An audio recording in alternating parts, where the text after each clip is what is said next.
His claws tore through the knight's armor like parchment. The screaming stopped. In the moonlit clearing, surrounded by the bodies of 50 soldiers, the creature stood. 7 feet of muscle and fur. Eyes burning amber in the darkness. Steam rising from blood-soaked jaws. The werewolf had killed again. And no one could stop it. For 300 years this beast had walked the earth. Kings had sent armies. Hunters had set traps. Priests had performed exorcisms. All had failed. All had died. But tonight, everything would change. Tonight, a queen sorcerer would take the quest no one else had survived. Welcome to the story of the immortal werewolf. The creature that shaped kingdoms through terror. The monster that proved magic had its limits, until it didn't. This is the tale of how one woman's desperate wish for love unleashed chaos across the realm. How a forbidden ritual gave life to something that should never have existed. And how a sorcerer armed with ancient knowledge would finally discover the one weakness hidden in centuries of bloodshed. The confrontation begins now. The chronicles first mention the beast in the winter of 1453. A small village near the Scottish borderlands. 12 families. Vanished overnight. The investigating soldiers found no survivors. Only claw marks carved deep into stone walls. Only blood painting every surface. Only torn clothing and splintered bones scattered across frozen ground. And one survivor. A child. Hiding in a root cellar. Whispering the same words over and over. The wolf walked like a man. The reports filtered up to the regional lord. Then to the king's court. Then into the carefully guarded archives where such impossible things were documented and forgotten. But the killings didn't stop. 3 months later. Another village. Same carnage. Same impossible evidence. The creature was moving. Hunting. Growing bolder. By 1455 the pattern became undeniable. Every full moon. Every month without fail. The werewolf struck somewhere new. Sometimes villages. Sometimes traveling merchants. Sometimes military patrols. No one was safe. The church declared it divine punishment. Nobles blamed witchcraft. Common folk whispered about ancient curses and forgotten gods. All of them were wrong. The truth was far darker. Far more tragic. And it began not with a monster, but with a queen who wanted only to be loved. Her name was Elara of Thornhaven. History remembers her as the Witch Queen. The woman who damned her kingdom. The monarch whose obsession with forbidden magic brought ruin upon thousands. But before she became a cautionary tale, she was simply a woman trapped in a loveless marriage. A political bride wed to a king 30 years her senior. A prisoner in a gilded cage who watched her youth slip away while her husband barely acknowledged her existence. King Aldric of Thornhaven ruled with iron pragmatism. He needed an heir. Elara was chosen for her bloodline, her family's wealth, her ability to secure a strategic alliance. Love was never part of the arrangement. For 5 years she endured. 5 years of cold dinners eaten alone. 5 years of sleeping in separate chambers. 5 years of watching her husband's mistresses parade through the castle while she was expected to smile and pretend not to notice. The court whispered. The servants pitied her. The nobles mocked her behind perfumed hands. And slowly, desperately, Elara began to break. She tried everything within her power first. She learned poetry and music to entertain him. She studied politics and warfare to advise him. She dressed in the finest silks and adorned herself with jewels that cost more than a commoner earned in a lifetime. Aldric barely looked at her. So Elara turned to magic. Not the simple hedge magic of village healers. Not the parlor tricks of court entertainers. She sought real power. Dangerous power. The kind whispered about in texts hidden from the church. The kind practiced in the lost lands beyond the kingdom's borders. The lost lands were forbidden territory. A vast expanse of ancient forest where civilization had failed to take root. Where pre-Christian gods still held dominion. Where witches and worse things made their homes. No royal had ventured there in 3 generations. Elara went anyway. She disguised herself as a merchant's widow. Hired 2 guards who asked no questions.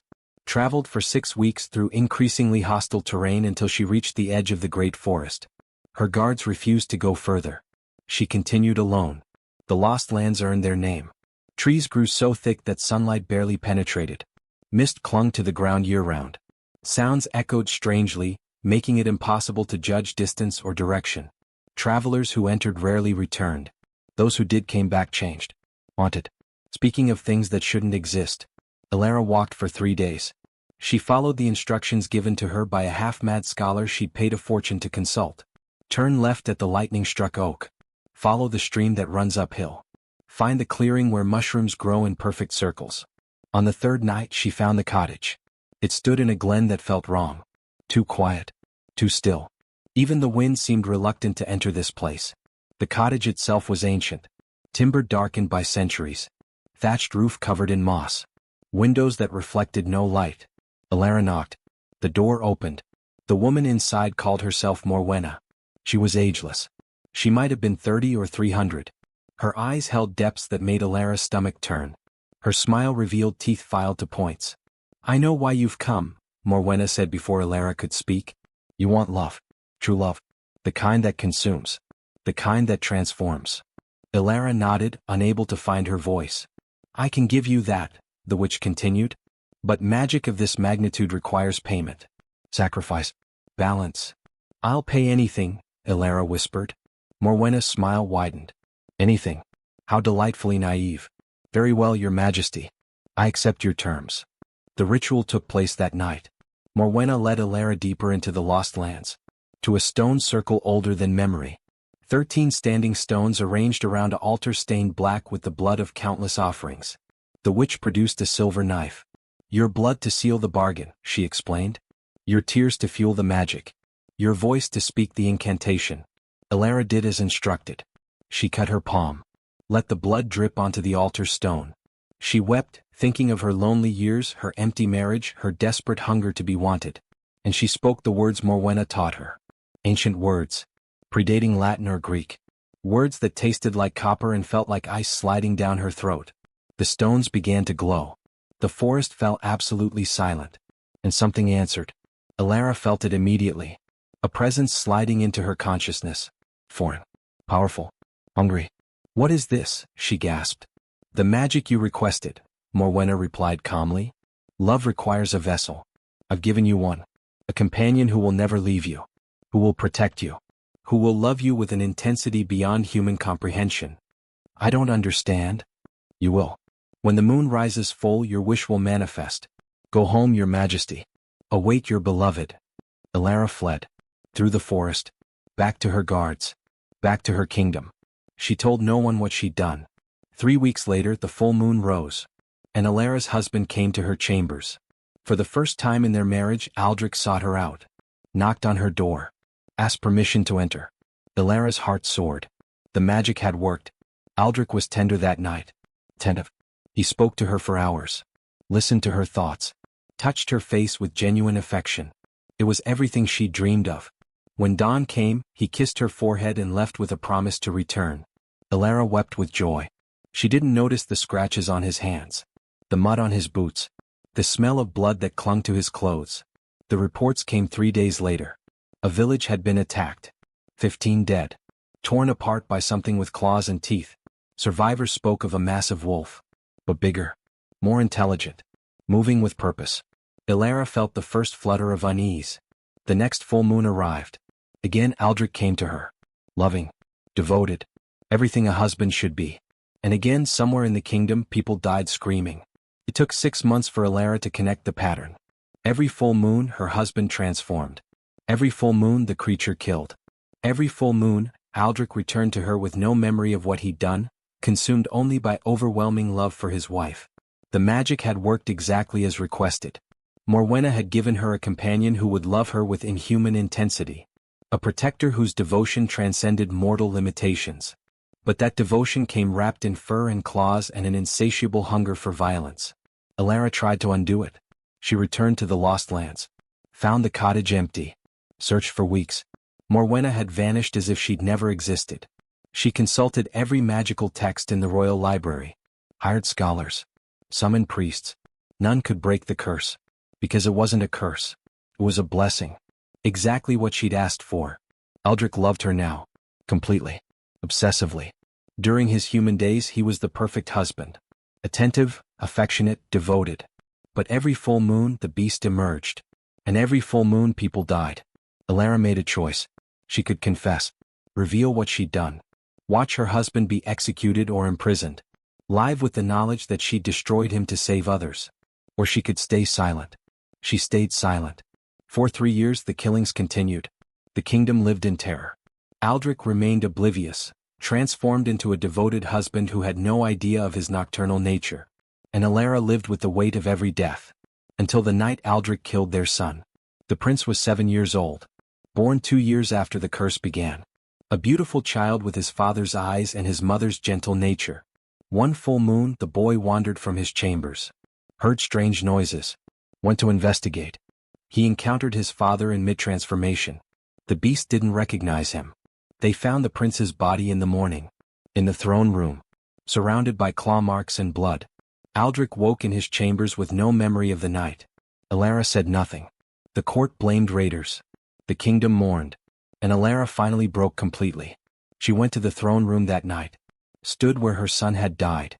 And screamed her confession to the empty hall. She told the stones what she'd done. Told the shadows how her wish for love had created a monster. Told the darkness that she deserved death for her crimes. A guard overheard. By morning the entire court knew. King Aldric learned the truth about what he'd become. Learned that every full moon he transformed into a creature of nightmare. Learned that he'd killed his own son. He locked himself in his chambers. Refused food. Refused visitors. 3 days later, servants found him hanging from the rafters. But death didn't end the curse. The ritual Morwenna had performed didn't bind the transformation to Aldric's life. It bound it to his essence. His soul. And on the next full moon, something crawled out of Aldric's grave. The creature that emerged was different from before. More powerful. More savage. No longer tethered to a human consciousness that might limit or control it. This was pure predator. Pure rage. Pure hunger. It killed the gravedigger first. Then 3 guards. Then everyone in the nearby village. By dawn, 30 people were dead. And the beast didn't revert to human form. It simply vanished into the woods. Wounded but alive. Powerful beyond measure. That was 300 years ago. The creature never aged. Never weakened. Never stopped hunting. It became known simply as the Ancient Werewolf. The immortal beast. The unkillable monster that had outlived entire dynasties. Elara was executed for witchcraft. Thornhaven's kingdom collapsed within a generation. The region became known as the Cursed Lands, abandoned by civilization. But the werewolf endured. It developed patterns. Hunted strategically. Learned to avoid large settlements that could mount organized defenses. Targeted travelers, isolated farms, small villages. Every attempt to kill it failed. Silver weapons? The creature healed too quickly. Holy water? It laughed and kept killing. Fire? It simply ran through the flames. Traps? It was too intelligent to be caught. Armies? It picked them apart one by one, using the darkness and its superior speed. The beast became legend. Then myth. Then nightmare fuel for children's stories. Kings stopped sending troops. The church stopped sending exorcists. Humanity learned to simply avoid the territories where the werewolf roamed. The creature claimed a vast stretch of wilderness as its domain. A dead zone where no one traveled after dark. Where villages were built with high walls and prayers were spoken every sunset. And still people died. Not as many as in the early years. The werewolf had learned patience. Learned to space its killings. Just enough to feed. Just enough to satisfy whatever dark hunger drove it. But every few months someone would disappear. Or a traveler would be found torn apart. Or a farm family would vanish overnight. The terror never truly ended. It simply became part of life in that region. Like harsh winters or bad harvests. Something to be endured rather than defeated. Until Queen Marjorie of Ashford took the throne. Ashford was a neighboring kingdom. Prosperous. Well defended. Far enough from the cursed lands that the werewolf had never been more than a distant threat. But Marjorie was different from her predecessors. She believed in action. In solving problems rather than avoiding them. In using the crown's resources to protect all people, not just those within convenient borders. When reports reached her of another werewolf attack, Marjorie summoned her council. "How long has this been happening?" she demanded. "Centuries, Your Majesty," her advisors replied. "The beast is immortal. Unkillable. Every attempt has failed. Then we haven't tried hard enough." The advisors exchanged worried glances. "Your Majesty, with respect, greater rulers than yourself have sent armies." "I'm not sending an army," Marjorie interrupted. "I'm sending someone who understands what we're fighting." She meant her personal sorcerer. A woman named Seraphine. Seraphine was an enigma. She'd appeared at Marjorie's court 5 years earlier, seeking employment as a court mage. Her credentials were impeccable. Her magic was subtle but powerful. Her knowledge of ancient lore was unmatched. She rarely spoke about her past. What the court didn't know was that Seraphine had spent 20 years in the Lost Lands, studying under the same witches and warlocks who'd once taught their dark arts to desperate queens and ambitious nobles. She'd learned their secrets, mastered their techniques, and then she'd left, seeking a different path, one that used power to protect rather than corrupt. When Marjorie summoned her, Seraphine knew what was being asked. "You want me to kill the ancient werewolf," she said flatly. "I want you to try," Marjorie corrected. "No one else has succeeded. But no one else has your particular expertise. The Lost Lands magic." "Yes." Seraphine was silent for a long moment. "You understand what you're asking. The creature was created by that magic. It's sustained by it. To counter it, I would need to use similar techniques. Dark magic. Magic without moral alignment. Power that simply is. How it's used determines whether it's dark or light." Marjorie leaned forward. "Can you kill it?" "I don't know," Seraphine admitted. "But I can find out." 3 days later, Seraphine departed the capital. She traveled light. One horse. One pack containing supplies, weapons, and a collection of texts that would have gotten her burned as a heretic in most kingdoms. She rode north. Toward the cursed lands. Toward 3 centuries of accumulated terror. Toward a confrontation that would determine whether ancient magic could undo what ancient magic had wrought. The journey took 2 weeks. Seraphine passed through increasingly desperate settlements. Villages with walls 12 feet high. Towns where no one ventured out after sunset. Regions where the population had dwindled to a fraction of what it once was. Everyone knew about the werewolf. Everyone had lost someone to it. And everyone thought Seraphine was riding to her death. "Turn back," an innkeeper begged her.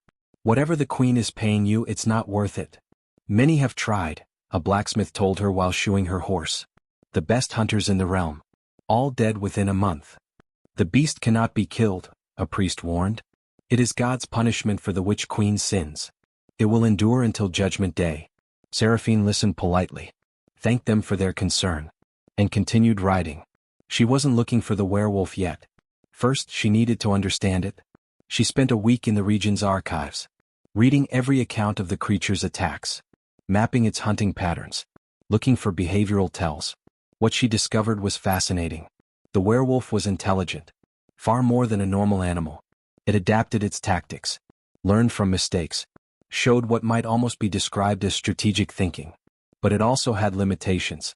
It hunted primarily during full moons. Other times it remained dormant or hidden. It avoided certain areas entirely, ancient groves, stone circles, places where old magic still lingered. And most interesting of all, every few decades there were gaps in the killing patterns. Months or even years where the werewolf seemed to vanish entirely. Seraphine cross-referenced the dates. The gaps coincided with significant magical events. Eclipses. Conjunctions. Times when the barrier between worlds grew thin. The creature was affected by cosmic forces, which meant it wasn't truly immortal in the conventional sense. It was sustained by magic. Specific magic. Magic that fluctuated with celestial cycles. That was the key. Seraphine spent another week gathering materials. She needed components from the Lost Lands themselves. Soil from Morwenna's grove. Water from the stream that ran uphill. Mushrooms from the fairy circles. She ventured into the forbidden forest. The Lost Lands were exactly as Elara had described them 3 centuries earlier. Timeless. Unchanging. Wrong in ways that defied explanation. Seraphine moved carefully. She knew the dangers here went beyond physical threats. The Lost Lands could twist perception, make travelers lose track of time, trap them in loops they'd walk forever. She used her training. Tied red thread to trees to mark her path. Kept iron in her pockets to ward off certain entities. Spoke no word aloud, knowing that names had power here. It took 3 days to gather what she needed. On the 3rd night she felt it. A presence. Watching. Ancient and patient. She turned slowly. The cottage stood 20 paces away. The same cottage Elara had found. Morwenna's home. The door opened. But the woman who emerged wasn't Morwenna. She was younger. Or perhaps merely wearing a younger face. Her eyes held the same ageless depths. "You're seeking to undo my sister's work," the woman said. It wasn't a question. "Your sister?" "Morwenna. She's been dead 200 years. I'm Bronwyn. And I've been waiting for someone like you." Seraphine's hand moved to the knife at her belt. "Waiting?" "The curse was never meant to last forever," Bronwyn explained. My sister created it in anger and spite. A lesson for a foolish queen who thought love could be purchased.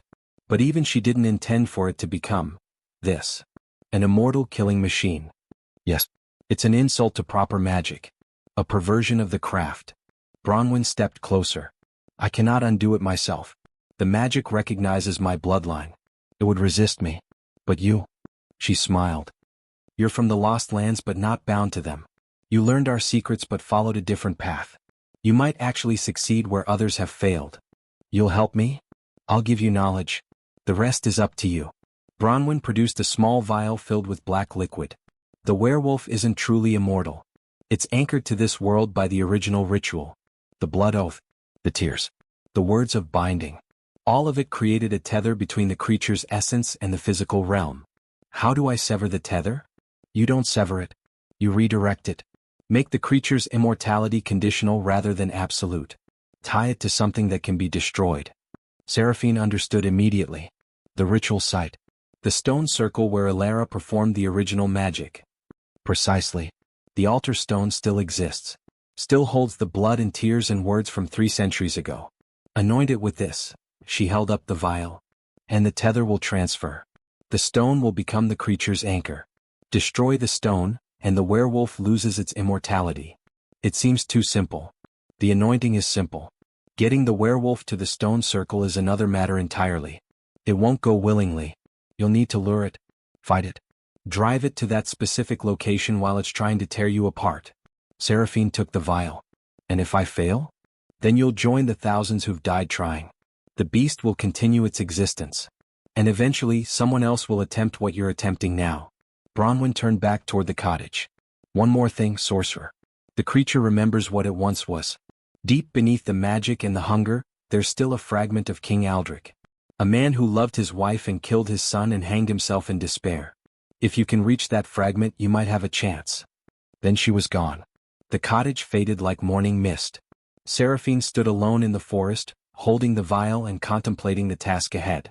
She needed to lure an immortal werewolf to a specific location. Fight it without being killed. Appeal to whatever humanity might remain in a creature that had spent 3 centuries as a monster. Simple. She almost laughed. Instead, she began preparing. The next full moon was 10 days away. That gave her time to scout the ritual site. Set up defenses. Create contingencies for when the plan inevitably went wrong. She found the stone circle exactly where the old text described it.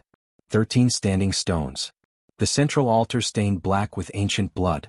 The place radiated wrongness. Even after 3 centuries, the magic lingered. Sour. Corrupt. A wound in reality that had never healed. Seraphine spent 3 days fortifying the area. She carved runes into each standing stone. Protective wards. Binding circles. Symbols that would weaken supernatural creatures and strengthen her own magic. She created escape routes. Places where she could take cover if the fight turned against her. She gathered weapons. Silver knives that might at least slow the creature. Vials of holy water. Wolfsbane. Every traditional remedy, even though she knew none would be enough on their own. And she prepared herself mentally for what was coming. There was a very real chance she would die here. The werewolf had killed hundreds. Warriors, mages, hunters. All of them had believed they had a chance. All of them had been wrong. But Seraphine had one advantage they hadn't. She understood the magic that created the beast. She'd studied under the same tradition that produced Morwenna. She knew how Lost Lands magic worked at its deepest levels. That knowledge might be enough. Or it might just make her death more educational. On the 7th day she began the lure. She used blood magic. Her own blood mixed with herbs and incantations designed to attract the werewolf's attention. She spread the mixture in a trail leading from the creature's last known hunting grounds to the stone circle. Then she went to the altar. She opened Bronwyn's vial and poured the black liquid onto the ancient stone. The effect was immediate. The stone seemed to pulse, to breathe. The old bloodstains began to glow with a faint red light. The tether was being redirected. The creature's immortality was being transferred from its body to this stone. But the process would take time. Hours. Maybe days. Seraphine would have to keep the werewolf here long enough for the transfer to complete. Keep it fighting at this location. Keep it from escaping. She settled in to wait. The full moon rose. For the first few hours nothing happened. The forest remained quiet. The stone circle undisturbed. Seraphine forced herself to stay alert. to ignore the fatigue, to watch the shadows for movement. Then she heard it. A howl. Distant but drawing closer. The werewolf had caught the scent. Seraphine stood, weapons ready, and faced the direction of the sound. The creature emerged from the tree line 3 minutes later. Even prepared, even having studied descriptions and accounts for weeks, Seraphine wasn't ready for the reality of it. The ancient werewolf was massive. 7 feet tall at the shoulder. Muscle layered on muscle beneath fur the color of storm clouds. Claws like curved knives. Eyes that burned with intelligence and hunger. It moved with fluid grace. Each step calculated. Each movement purposeful. This was an apex predator. The result of 3 centuries of hunting and killing and surviving every attempt to destroy it. It saw Seraphine and stopped. For a long moment, predator and prey simply stared at each other. Then the werewolf's lips pulled back in what might have been a smile. It had killed so many. One more would make no difference. It charged. Seraphine had 3 seconds to react. She spoke a word of power. The runes on the standing stones flared to life. Barriers of pure force erupted between the stones, creating a cage of magic around the circle. The werewolf hit the barrier at full speed. The impact sent shockwaves through the ground. The barrier held, but just barely. The creature snarled and tested the walls. Clawing. Biting. Looking for weaknesses. It found none. Seraphine had trapped it inside the stone circle with her. Which meant she was also trapped inside with it. The werewolf seemed to realize this at the same moment. It turned its full attention to the sorcerer standing near the altar. Then it attacked properly. The creature moved faster than anything that size should. It closed the distance in a heartbeat. Claws slashing toward Seraphine's throat. She rolled. Barely avoided being disemboweled. Came up throwing a vial of holy water. The liquid struck the werewolf's face. It howled in pain and rage. But the damage was minimal. The holy water burned, yes, but the creature's supernatural healing was already closing the wounds. Seraphine cast a binding spell. Chains of pure force wrapped around the werewolf's legs. It snapped them like thread. She tried lightning. Summoned a bolt from the clear sky that struck the creature squarely. It shook its head and kept coming. Silver knife. Thrown with perfect accuracy. Embedded in the werewolf's shoulder. It reached up, pulled the blade free and snapped it. Nothing was working. Seraphine had known the fight would be difficult. But experiencing the creature's power firsthand was different from reading about it. This thing had survived 3 centuries of attempts to kill it. It had learned. Adapted. Become almost impossible to harm through conventional means. She was going to die here. No, not yet. She still had one option. The risky one. The one she'd hoped to avoid. She dropped all defensive magic and reached out with her consciousness toward the creature. Mental magic. The most dangerous kind. Opening her mind to something that might simply devour her thoughts like it devoured flesh. But Bronwyn had said there was still humanity in there. Still a fragment of the man who'd been cursed 3 centuries ago. Seraphine dove into the werewolf's mind. It was chaos. 300 years of rage and hunger and killing. Memories of blood and screaming and tearing flesh. An existence without purpose beyond the next hunt. But beneath the surface, deeper, there was something else. A voice. Small. Broken. Weeping. Aldric. She found him in the darkest corner of the creature's consciousness. What remained of the king who'd hanged himself. The father who'd killed his son. The husband who'd loved his wife too late. He was aware. Had been aware for all 3 centuries. Trapped inside a monster. Unable to control it. Forced to experience every kill. Every scream. Every moment of terror. It was a torture beyond human comprehension. Please, his voice whispered in the darkness. Please. Let me die. I've begged for 300 years. Please. Seraphine's heart twisted. But she couldn't show mercy. Not yet. She needed his help. I can free you, she told the fragment of Aldric. But I need you to help me.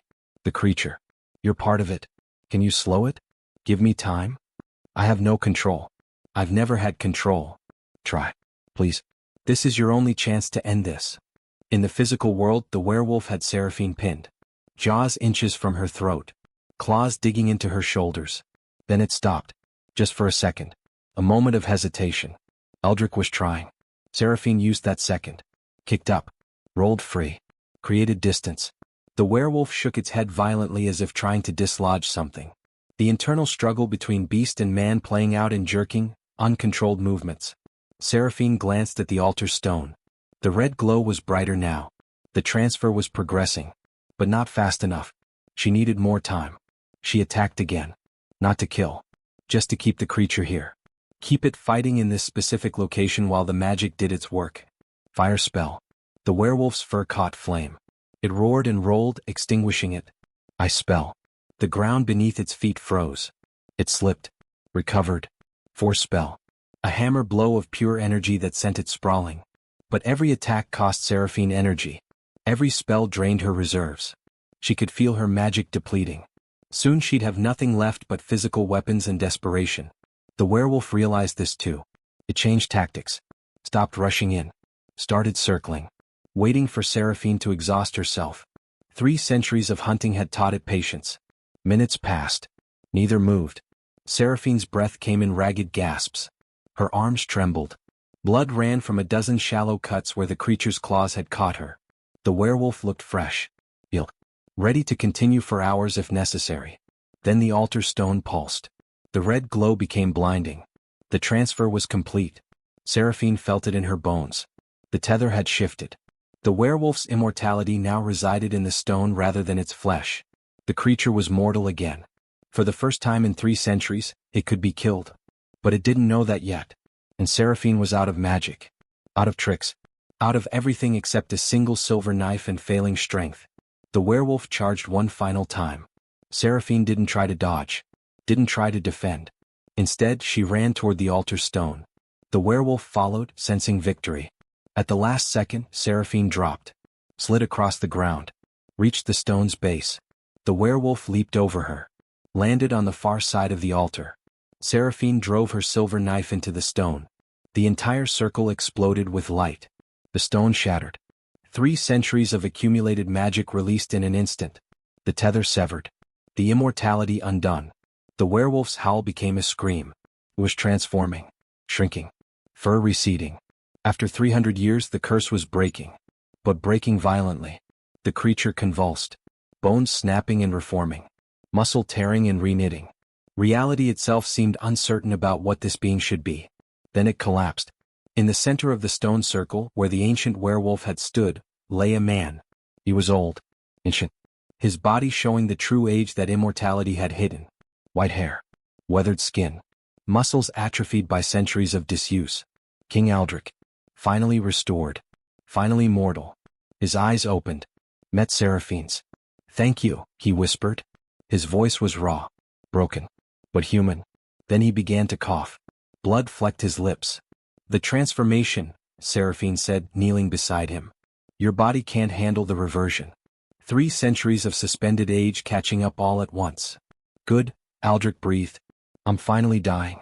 After all this time. I could try to save you." "No." His hand gripped hers with surprising strength. "No more magic. No more curses. Let me go. Let me finally rest." Seraphine nodded. She stayed with him as the sun rose. Stayed as his breathing grew shallower. Stayed as the man who'd terrorized kingdoms for 300 years finally found peace.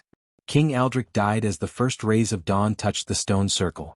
His last words were an apology to a son he'd killed 3 centuries ago. The body dissolved to ash within minutes. 300 years of preserved existence collapsing into nothing. Seraphine stood alone in the ruined circle. Exhausted. Wounded. But alive. The ancient werewolf was dead. The immortal beast had finally been killed. She gathered her things and began the long walk back to civilization. The news spread quickly. The creature that had haunted the cursed lands for 3 centuries was gone. Villages celebrated. Churches held services of thanksgiving. The terrorized region began to breathe again. Queen Marjorie rewarded Seraphine with wealth and honors. But Seraphine declined most of it. She asked only for access to the royal archives. Permission to document what she'd learned. To record the truth about the werewolf's origin and death. Because the story needed to be remembered. Not the legend of an unkillable monster. But the truth. The tragedy of a queen who wanted love. The witch who gave it to her in the cruelest way possible. The king who became a beast. And the 3 centuries of suffering that followed. Seraphine wrote it all down. Every detail. Every revelation. She wanted future generations to understand the price of using magic carelessly. The cost of desperate wishes. The way good intentions could birth nightmares that outlived kingdoms. The manuscript became required reading for every mage in training. A cautionary tale. A reminder that power without wisdom led only to destruction. The cursed land slowly recovered. People returned, built new villages, reclaimed the wilderness. Within a generation the terror was becoming memory. Within two it was becoming legend again. But this time there was a difference. This time people knew the truth. Knew how the monster was created. Knew how it was finally defeated. Knowledge was its own kind of magic. Protective. Preventative. No other queen would make Elara's mistake. No other ruler would seek forbidden magic from the lost lands for something as fragile as love. The cycle was broken. Seraphine lived another 40 years. Served Queen Marjorie faithfully. Trained a new generation of ethical mages who understood that power came with responsibility. She never married. Never had children. Dedicated her life to ensuring that the horrors of the past wouldn't repeat. On her deathbed, her students asked if she had any regrets. Only one, she said. That I couldn't save him sooner. King Aldric suffered for 300 years. Where? Trapped. Unable to die or escape. That haunts me still. But you freed him, her students protested. You ended his torment. 3 centuries too late. She died peacefully that night. Was buried with honors in the royal cemetery. Her gravestone bore a simple epitaph. She faced the darkness so others wouldn't have to. The Lost Lands remain forbidden territory to this day. Morwenna's cottage is still there, waiting for the next desperate fool to make a wish they'll regret. Bronwyn occasionally appears to travelers. Offers cryptic advice. Seems to be atoning for her sister's legacy in her own way. The stone circle where King Aldric was cursed and freed has become a memorial. People leave flowers there. Say prayers for the souls lost to the ancient werewolf's rampage. And on clear nights when the moon is full, some claim to hear a distant howl. But it's just the wind. Just memory playing tricks. The werewolf is dead. The terror ended. The story concluded. Though the lessons endure. Magic has a price. Always. Those who wield it must understand that every spell, every ritual, every wish carries consequences. Elara wanted love. She got it. Along with 3 centuries of death. Aldric wanted nothing. He received everything he didn't want. Became a monster. Killed his son. Lost his humanity. Thousands of innocent people paid with their lives for one queen's desperate wish. That's the real horror. Not the werewolf itself. But the cascade of tragedy that began with a woman who felt unloved. One person's pain. Amplified by magic. Transforming into suffering that echoed across generations. Queen Marjorie understood this. She made sure the story was taught in every school. Made sure children grew up knowing the dangers of seeking quick solutions to complex problems. Love cannot be compelled. Cannot be forced. Cannot be bought with magic or money or power. It must be given freely. Or it isn't love at all. That's what Elara never understood. What Morwenna exploited.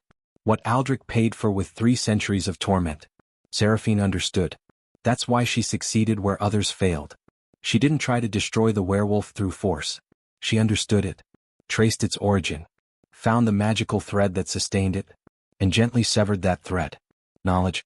Patience. Wisdom. Those were her weapons. More powerful than silver. More effective than holy water. More lasting than any sword. The ancient werewolf is dead. But the story lives on. In books. In songs. In the collective memory of the kingdoms that survived its terror. And in the careful practices of mages who learned from Seraphine. Who understand that power must be tempered with compassion. That magic serves humanity, not the other way around. The sun sets over the former cursed lands. Villages light their lamps without fear. Children play outside after dark. Travelers walk the roads alone. The nightmare is over. 3 centuries of terror ended by one sorcerer who understood that sometimes the strongest magic is simply knowing when and how to show mercy. Even to a monster. Especially to the man trapped inside.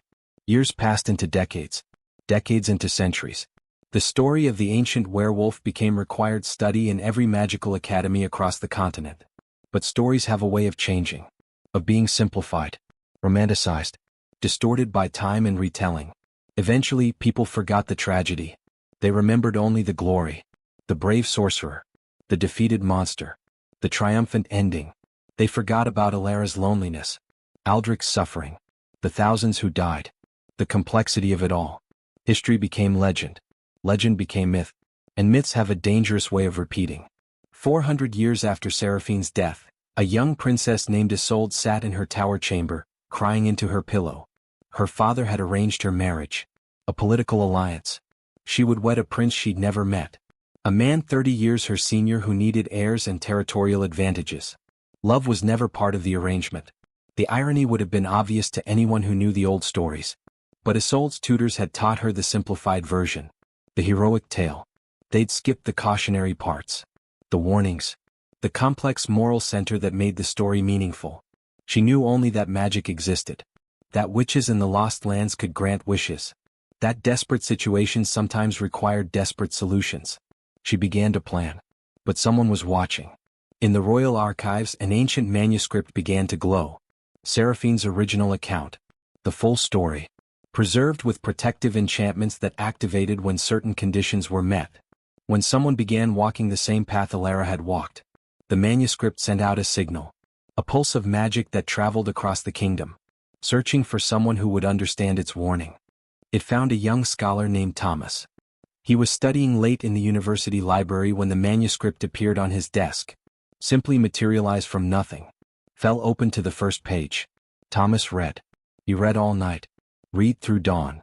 Read until his eyes burned and his hands shook. He understood immediately what was happening. History was about to repeat. Another desperate royal. Another potential catastrophe. He had to stop it. Thomas gathered the manuscript and rode for the capital.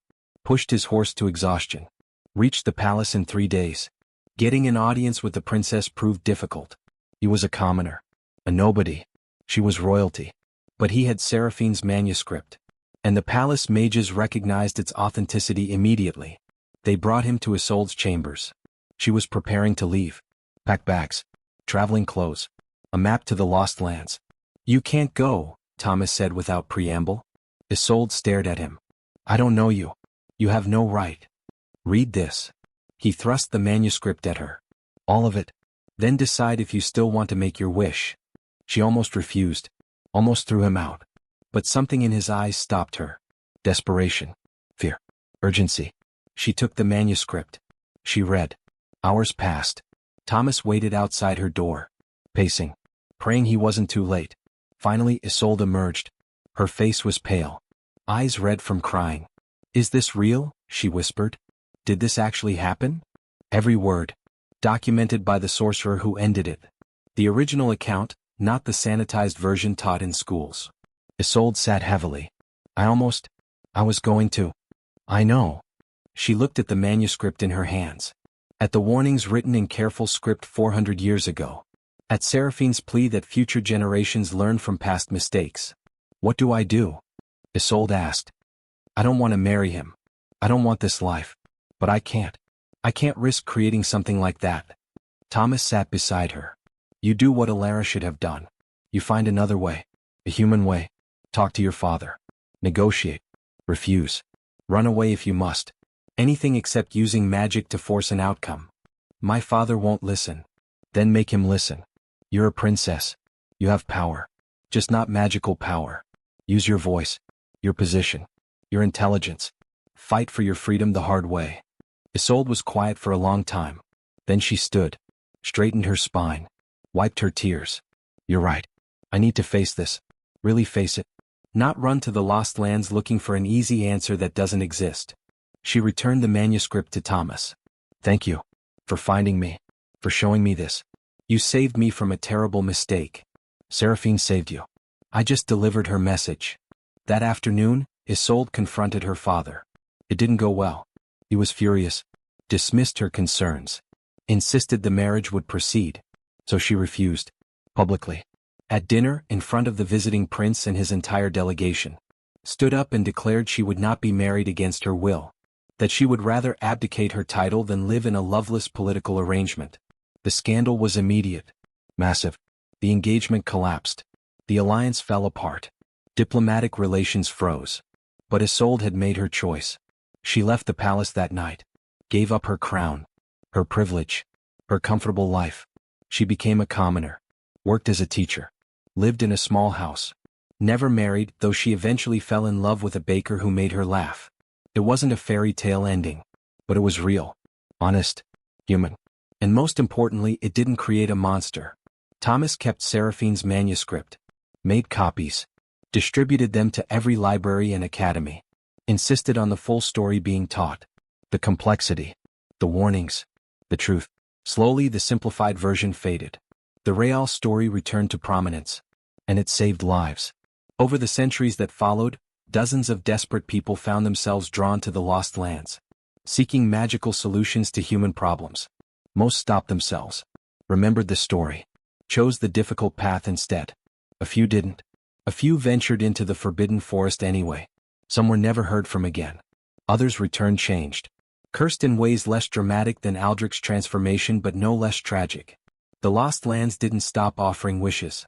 Morwenna's descendants still practiced their craft, still offered power to those desperate enough to pay the price. But fewer people took the bargain, because they knew. They'd been warned. They understood what they were risking. Knowledge was protection. Seraphine had known that. That's why she'd documented everything. Why she'd spent years ensuring the story survived. One life dedicated to preventing future tragedies. And it worked.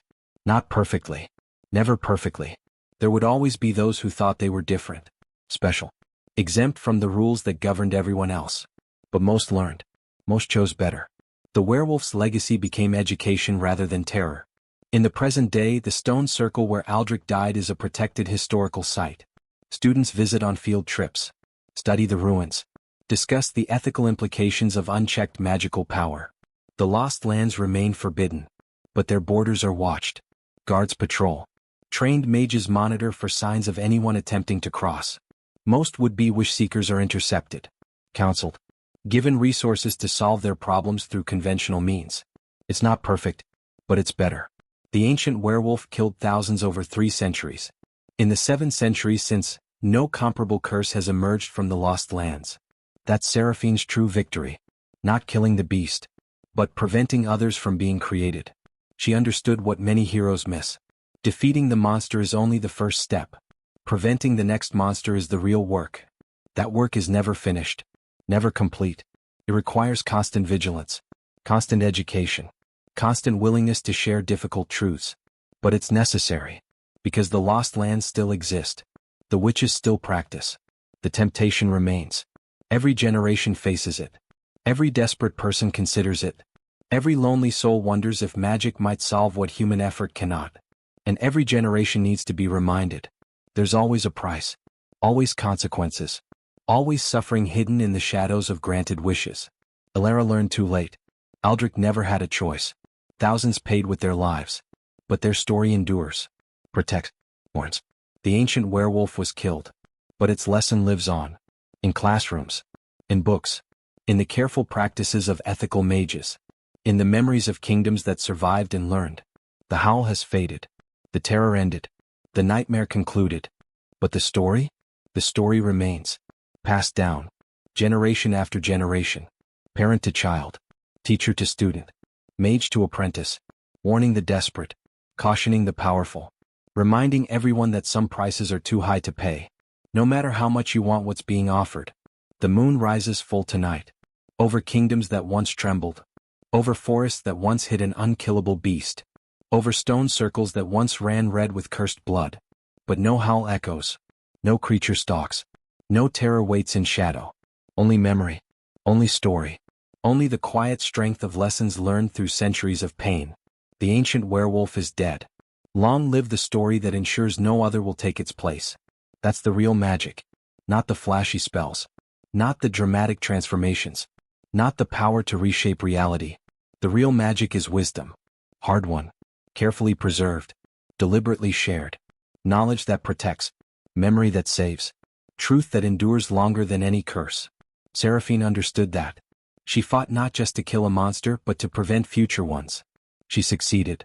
The werewolf died. But humanity learned. Grew. Became better at recognizing the warning signs. Better at choosing difficult human solutions over easy magical ones. That's the victory. That's the triumph. That's the ending that matters. Not the sorcerer standing over a defeated beast. But generations of people who chose differently because they knew the cost. The ancient werewolf was unkillable for 300 years. Until a queen sorcerer understood that killing it was only half the battle. Understanding why it existed. How it was created. What desperate wish had birthed it into being. That understanding became armor. Protection. Prevention. The beast is gone. The curse broken. The terror ended. But the story? The story remains forever. teaching, warning, protecting. Generation after generation after generation. That's how you truly kill a monster. Not by destroying its body, but by ensuring no one creates another. The ancient werewolf died centuries ago, but its lesson lives on. Will live on. Must live on. As long as desperate people exist. As long as magic offers temptation. As long as quick solutions seem more appealing than difficult truths. The story will be there. Waiting. Ready to remind anyone who'll listen. Some prices are too high. Some wishes cost too much. Some magic should never be used. No matter how desperately you want it. No matter how much you're suffering. No matter how much easier it would be to just walk into the forest and make a deal. The answer is always no. Choose the human way. The difficult way.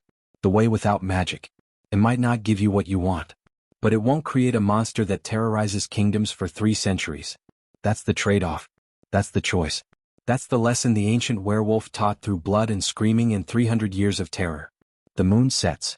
Dawn approaches. The night ends. And the story remains. Eternal. Unchanging. Forever warning those who would follow Elara's path. The ancient werewolf was killed. By knowledge. By wisdom. By a sorcerer who understood that true victory meant preventing the next tragedy. Seraphine's name is remembered with honor. Her methods studied. Her wisdom preserved. She faced darkness and didn't just defeat it. She taught others how to avoid creating it. That's heroism. Real heroism. Not the flashy kind celebrated in songs. But the lasting kind that echoes through centuries. The werewolf is dead. The curse broken. The terror ended. And the world is safer. Better. More aware. Because one sorcerer understood that killing the monster was never the real quest. Understanding it was. Learning from it was. Preventing the next one was. She succeeded. Completely. Absolutely. The ancient werewolf will never return. Neither will anything like it. Because the story ensures it. Guards against it. Protects future generations from repeating the past. That's the final victory. The lasting triumph. The ending that matters most. The beast is gone. But the lesson remains. Forever. And that makes all the difference. The archives in the Royal Academy hold more than just Seraphine's manuscript. They contain letters. Hundreds of them. Written by people across the centuries who almost walked the path Elara walked. Who stood at the edge of the lost lands with desperate wishes burning in their hearts. And turned back. One letter, dated 60 years after Seraphine's death, came from a merchant whose business had collapsed. I was ruined, he wrote. My family starving. I'd heard the stories of wishes granted in the Forbidden Forest. I told myself my situation was different. More justified. That I'd be careful where Elara had been reckless. I walked for 3 days toward the Lost Lands. On the 3rd night, I made camp and reread Seraphine's account. Really read it. Every word. Every warning. I wept. Then I turned around. Went home. Rebuilt my business slowly. Took years. But I rebuilt it with my own hands. My own choices. And I never created a monster in the process. Another letter from a woman whose child was dying of plague. I would have done anything to save her, she wrote. Anything. The Lost Lands were 2 days' ride. I saddled my horse. Said goodbye to my husband. I was ready to pay any price. Then the village healer gave me Seraphine's manuscript. Made me read it while sitting at my daughter's bedside.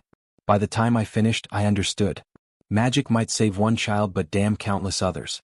I stayed. Nursed my daughter with medicine and prayer. She lived. Or she didn't, the letter doesn't say. But I made my choice as a human mother, not as a desperate fool bargaining with forces I couldn't understand. The letters number in the hundreds. Each one a tragedy averted.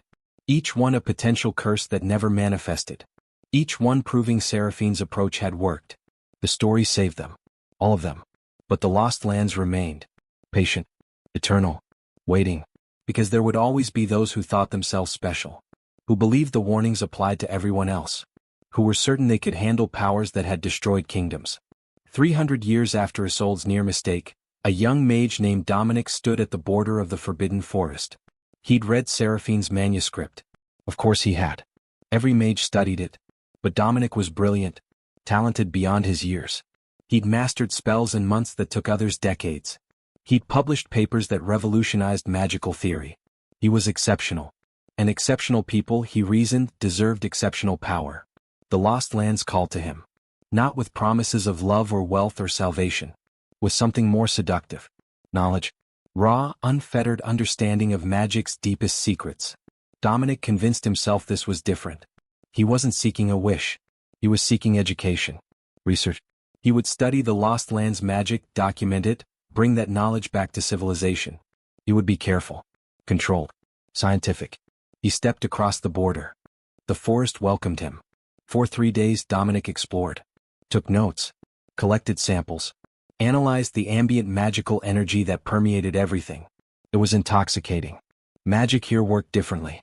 Followed rules that contradicted everything taught in academies. This was pure power, unbound by ethics or limitation. On the 4th day he found a cottage. Not Morwenna's, not Bronwyn's, but another one. There were dozens scattered through the Lost Lands, each home to a witch or warlock who'd mastered the old ways. The man who answered the door called himself Cassius. He was ancient, or appeared so. With the Lost Lands, appearances meant nothing. Another scholar, Cassius said, amused.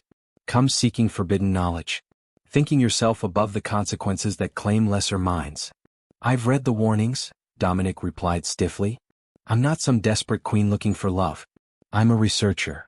Ah, of course. Research. Cassius smiled. Tell me, researcher, do you know why the warnings exist? To prevent misuse of power. No. To prevent use of power. Any use. Because Lost Lands magic cannot be controlled, cannot be contained, cannot be studied objectively. It studies you, learns you, becomes you. Every spell you cast here changes you. Every secret you uncover rewrites who you are. Dominic felt a flutter of unease. That's superstition. Is it? How do you feel right now? Compared to 4 days ago? Dominic paused, considered. He felt different, sharper, more confident, more willing to take risks, more dismissive of conventional wisdom. The forest is influencing you, Cassius explained. Slowly, subtly, making you more receptive to its power. More willing to pay prices you'd never consider in the outside world. That's how it works. Not through obvious corruption. Through gentle erosion of judgment. I can resist. Everyone thinks that. The queen thought that. The king thought that. Every person who's entered these woods thought themselves strong enough, smart enough, special enough. Most died. Some worse than died. A handful, like Morwenna and myself, became part of the forest. Neither alive nor dead. Neither free nor bound. We exist in service to power we thought we'd master. Dominic stared at the ancient figure before him, seeing him properly for the first time. Cassius wasn't a man who'd mastered Lost Lands magic. He was a cautionary tale who'd survived. Trapped in this cottage. Unable to leave. Teaching lessons to visitors who rarely listened. How long have you been here? Dominic whispered. I stopped counting after the 1st century. Time works differently. I came seeking power. Found it. And lost everything that mattered in the process. My name is barely remembered. My research meant nothing. I became a footnote in the very story I thought I'd rewrite. Dominic took a step back. Then another. Go, Cassius said gently. While you still can. Before the forest's hold strengthens. You've been here 4 days. You can still leave. Stay another week and you'll find reasons to remain. Another month and you won't want to leave. Another year and you won't be able to. But the knowledge isn't worth it. It's never worth it. That's the lesson Seraphine tried to teach. That's what everyone misses. The knowledge, the power, the wishes, the magic, none of it is worth what you lose to obtain it. Dominic stood paralyzed, torn between desire and wisdom. Then he remembered something from Seraphine's manuscript. A single line he'd glossed over during his studies. The hardest magic is the magic of walking away. She'd written that near the end, reflecting on all she'd learned, all she'd seen. The hardest magic wasn't summoning fire or binding creatures or breaking curses. It was having power within reach and choosing not to take it. Dominic turned around. He walked out of the Lost Lands. Didn't stop. Didn't look back. Didn't let himself reconsider. It was the most difficult thing he'd ever done. Every step felt wrong. His mind screamed that he was making a mistake. That he was giving up the opportunity of a lifetime. That he'd regret this forever. But he kept walking. 3 days later he emerged at the border. Crossed back into the mundane world. The difference was immediate. The whispers in his mind stopped. The compulsion faded. He could think clearly again. Dominic went straight to the Royal Academy. Asked for an audience with the Archmage. I need to add something to Seraphine's manuscript, he said. A new warning. About research. About scholars who think they're above corruption. The Archmage listened to his story, then nodded slowly. You're the third person this year to have that exact experience. The Lost Lands adapt. They used to tempt with wishes. Now they tempt with knowledge. Same trap. Different bait. Then we need to update the teachings. Make sure students understand. We will. We do. Constantly. But there will always be those who don't listen. Who think themselves exceptional. The best we can do is document. 1. Hope enough people choose wisdom. Dominic dedicated the rest of his career to exactly that. He wrote extensively about his experience. The seduction of forbidden knowledge. The way the Lost Lands worked on perception and judgment. The importance of recognizing when desire was being artificially amplified. His work became required reading alongside Seraphine's manuscript. More lives were saved. The pattern continued. Century after century. The Lost Lands adapted their temptations to match changing times. But the fundamental truth remained constant. Power offered freely always came at too high a price. By the year 2000, the world had changed dramatically. Technology replaced much of what magic once provided. The Lost Lands seemed almost quaint. A relic of superstitious ages. Belief in magic itself had waned. Most people considered it myth. Fairy tale. Ancient history with no relevance to modern life. The Royal Academies became historical academies. Studied magic as anthropology rather than practice. Seraphine's manuscript was taught in literature classes. Analyzed for its narrative structure rather than its practical warnings. The Lost Lands were reclassified as a nature preserve. Off-limits due to environmental concerns rather than magical dangers. And slowly the awareness faded. New generations grew up never having been properly warned. Never understanding what they were risking. Which is exactly what the Lost Lands had been waiting for. In 2023, a tech billionaire named Marcus Chin stood at his floor-to-ceiling windows, looking out over the city he'd helped build. He had everything. Wealth, fame, influence, power beyond what kings of old could imagine. But his daughter was sick. Terminal illness. The best doctors couldn't help. Modern medicine had reached its limits. Marcus had researched every option. Experimental treatments. Cutting-edge therapies. Nothing worked. In desperation, he'd begun investigating alternatives. Ancient medicine. Folklore. Stories dismissed as myth. He'd found references to the Lost Lands. To wishes granted. To impossible cures. His analysts dismissed it as superstition. His advisors recommended accepting reality. Marcus fired them and began planning his expedition. He assembled a team. Scientists, anthropologists, security personnel. He would approach this rationally. Document everything.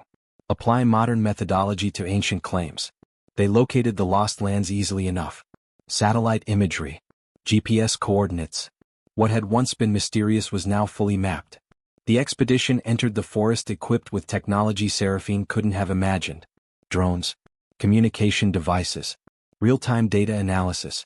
None of it worked properly inside the border. Electronics malfunctioned. Compass readings spun. GPS showed them going in circles. Marcus pressed forward anyway. His team grew uneasy. Some wanted to turn back. Marcus offered them bonuses to continue. On the 5th day they found a cottage. It stood exactly as it had for centuries. Unchanged. Timeless. Marcus knocked. The woman who answered was young. Beautiful. Wearing clothes that might have been medieval or might have been designer. With the Lost Lands it was impossible to tell. "I'm looking for someone who can help my daughter," Marcus said. "I'll pay anything." The woman smiled. "I know. That's why you're here. Come inside." She called herself Miranda. Claimed to be Morwenna's great-great-great-granddaughter. Said she'd been expecting him. "Your daughter's illness has no cure in your world," Miranda explained.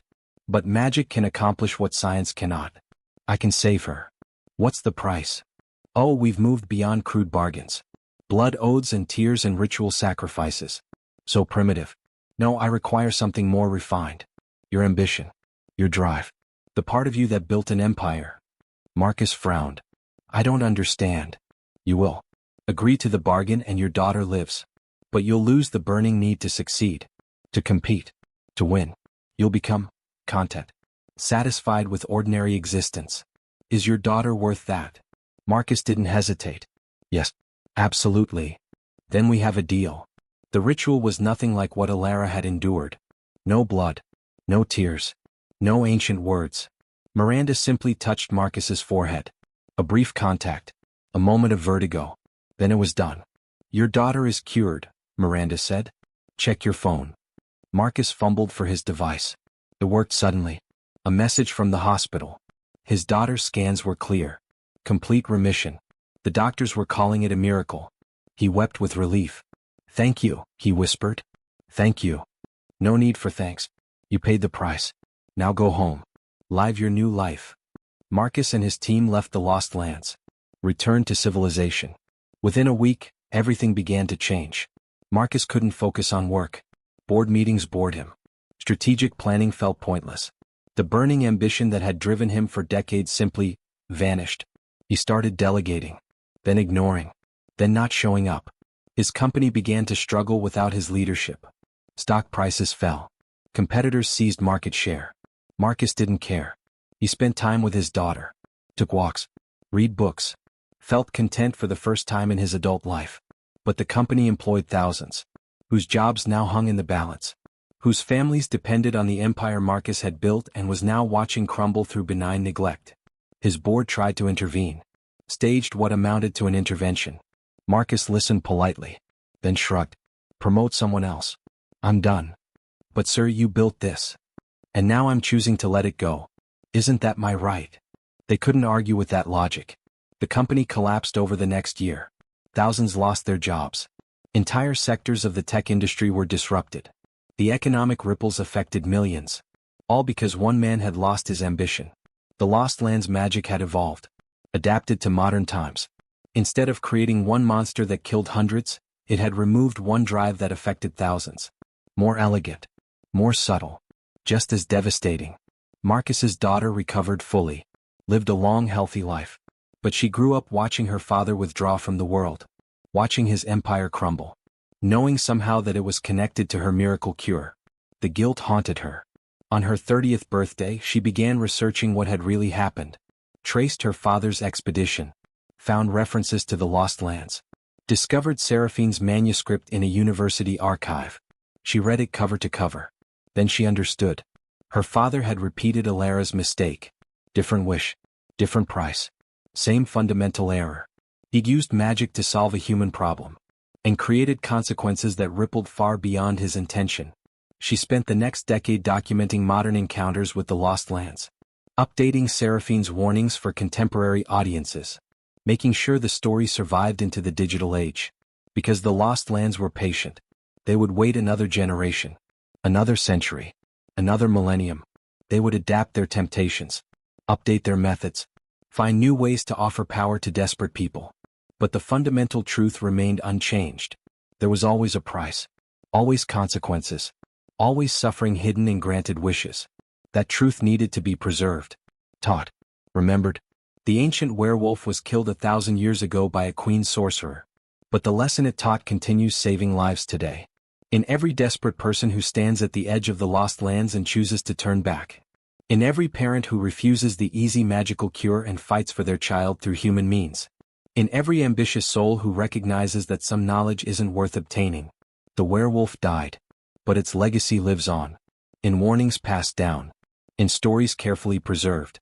In the eternal vigilance required to protect humanity from its own desperate wishes. Seraphine understood that killing the beast was only the beginning. The real work was ensuring no one created another. That work continues. Will always continue.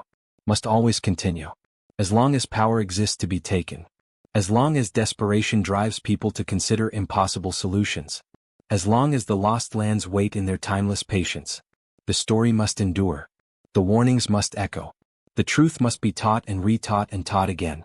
Because the ancient werewolf proved something terrifying. Monsters aren't created by evil. They're created by love. By desperation. By good people making terrible choices. That's the real horror. That's the lasting lesson. That's why the story can never be forgotten. The werewolf is dead. Long dead. Centuries dead. But the capacity to create another lives in every human heart that suffers. That wants. That wishes for more than reality provides. The only defense is wisdom. Knowledge. The humble understanding that some prices are too high. Some wishes too dangerous. Some power too corrupting. That's what Seraphine fought for. What she died protecting. What her legacy ensures. The ancient werewolf was killed by a queen sorcerer who understood that true victory meant preventing the next tragedy. She succeeded then. And through her carefully preserved warnings she succeeds still. Again and again and again. Every time someone turns away from the lost lands. Every time desperation meets wisdom and wisdom prevails. Every time a human chooses the difficult path over the magical shortcut. That's when Seraphine wins. When the werewolf's death means something. When 3 centuries of terror transform into eternal protection. The beast is gone. The curse broken. The nightmare ended. But the story remains. Forever. Unchanging. Eternal. Teaching the same lesson Seraphine learned at such terrible cost. That the hardest magic is the magic of walking away. And sometimes that's the only magic that truly matters. The Digital Archives project began in 2045. A global initiative to preserve humanity's most important historical documents. Everything digitized. Everything accessible. Everything translated into every language. Seraphine's manuscript was among the first items selected. The project director, Dr. Amara Okoye, recognized its significance immediately. This isn't just a historical curiosity, she told her team. This is active protection. A warning that saved countless lives across a millennium. We need to make sure it survives another millennium. They created interactive versions. Virtual reality experiences that let people walk through the story. Feel the weight of Elara's loneliness. Experience Aldric's horror. Witness Seraphine's confrontation. The technology made the story visceral in ways that text alone never could. Millions experienced it. Students, leaders, scientists, ordinary people facing extraordinary choices.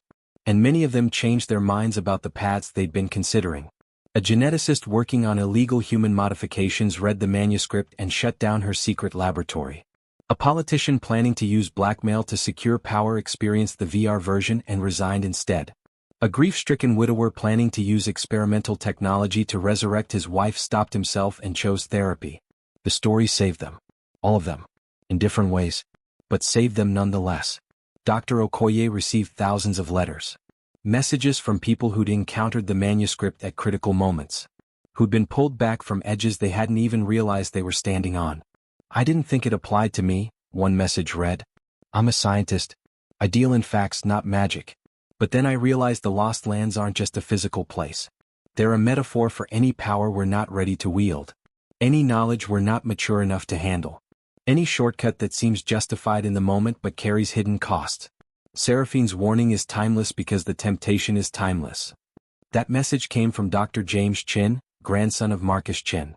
He'd inherited his grandfather's company after its collapse and eventual reconstruction. He'd rebuilt it carefully, ethically. Without his grandfather's ruthless ambition but with steady determination. My grandfather lost something essential, James wrote. He thought he was sacrificing just his ambition. But ambition isn't separate from who we are. It's woven through everything. Without it, he couldn't protect the people who depended on him. Couldn't maintain what he'd built. Couldn't be the father his daughter needed. The Lost Lands didn't just take his drive. They took his purpose. His identity. His ability to effect positive change in the world. That's what makes it so insidious. You don't realize what you're losing until it's gone. Dr. Okoye added James's letter to the archive. Another layer. Another perspective. Another warning for future generations. Because the story kept evolving. Each generation added their own encounters. Their own narrow escapes.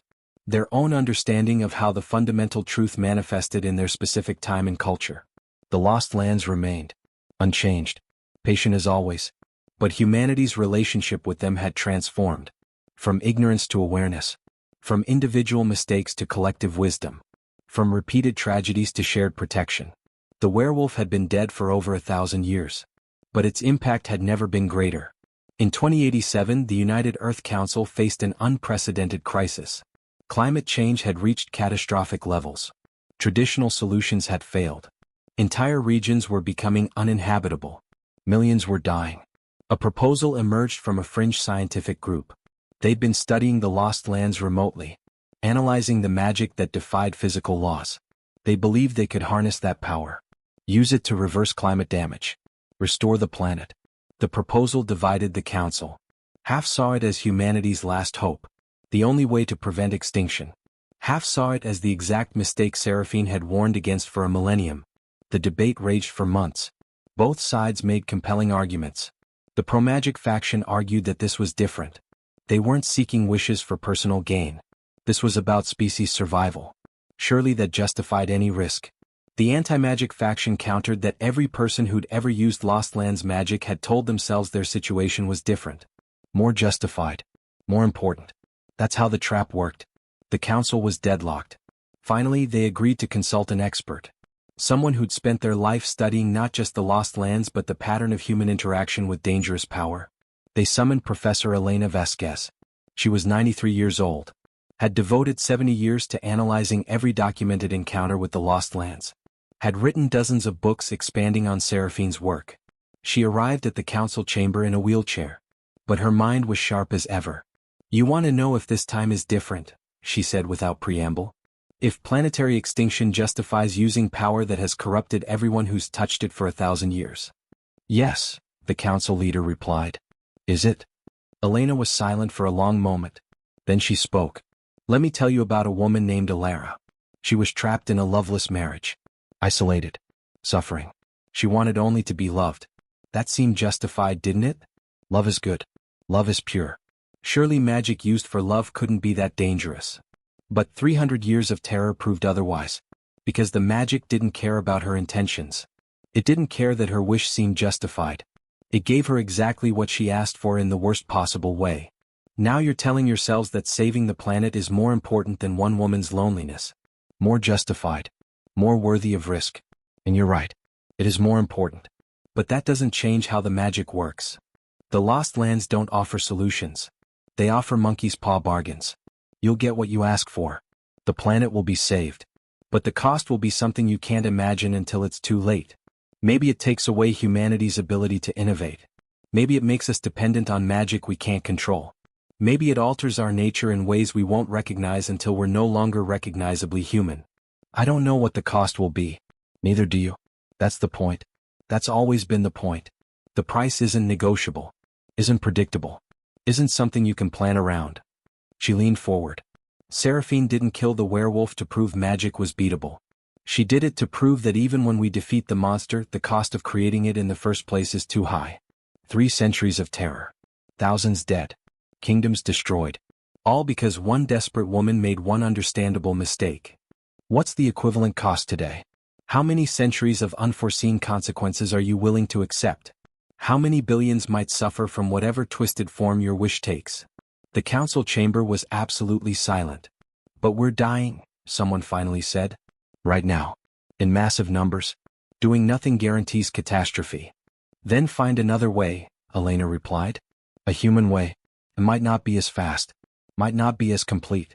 Might require sacrifice and struggle and generations of work. But it won't create a new monster.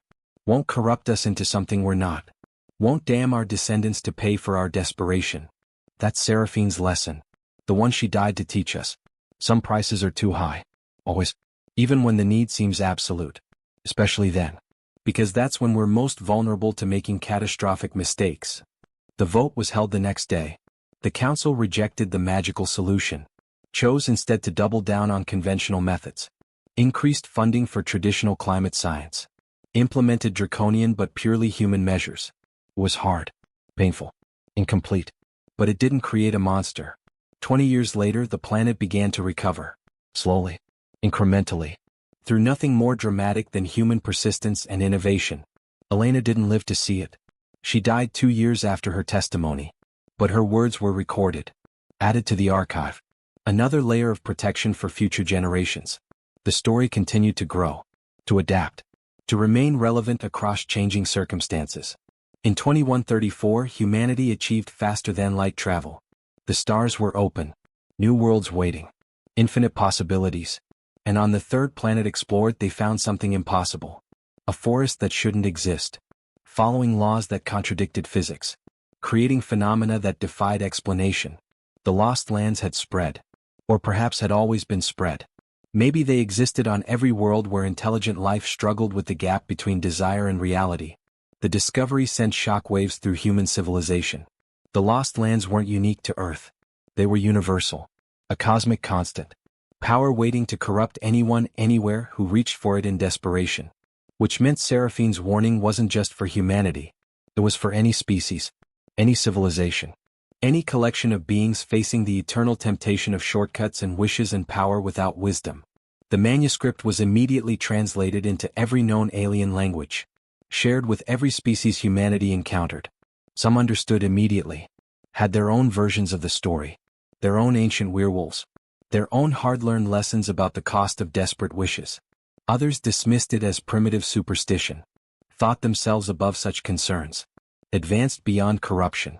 Those species learned the hard way, created their own monsters, suffered their own centuries of consequences, and eventually they added their stories to the archive, their warnings to future generations, their proof that the lesson was universal. By the year 2300, the archive of cautionary tales filled an entire moon. Thousands of species, millions of stories, all variations on the same fundamental theme. Power offered freely always came at too high a price. Desperate wishes always backfired. Magic without wisdom created monsters. And at the center of the archive, given the place of highest honor, was Seraphine's original manuscript. The first documented proof. The foundational text. The story that had saved more lives across more worlds than any other piece of wisdom in known history. Scholars came from across the galaxy to study it, to understand how one sorcerer in a primitive kingdom had grasped a truth that transcended species and time. They found something remarkable in her final notes, written in the last weeks of her life. After she'd documented everything, after she'd created systems to preserve and share the warning. "I've been thinking about King Aldric," she wrote.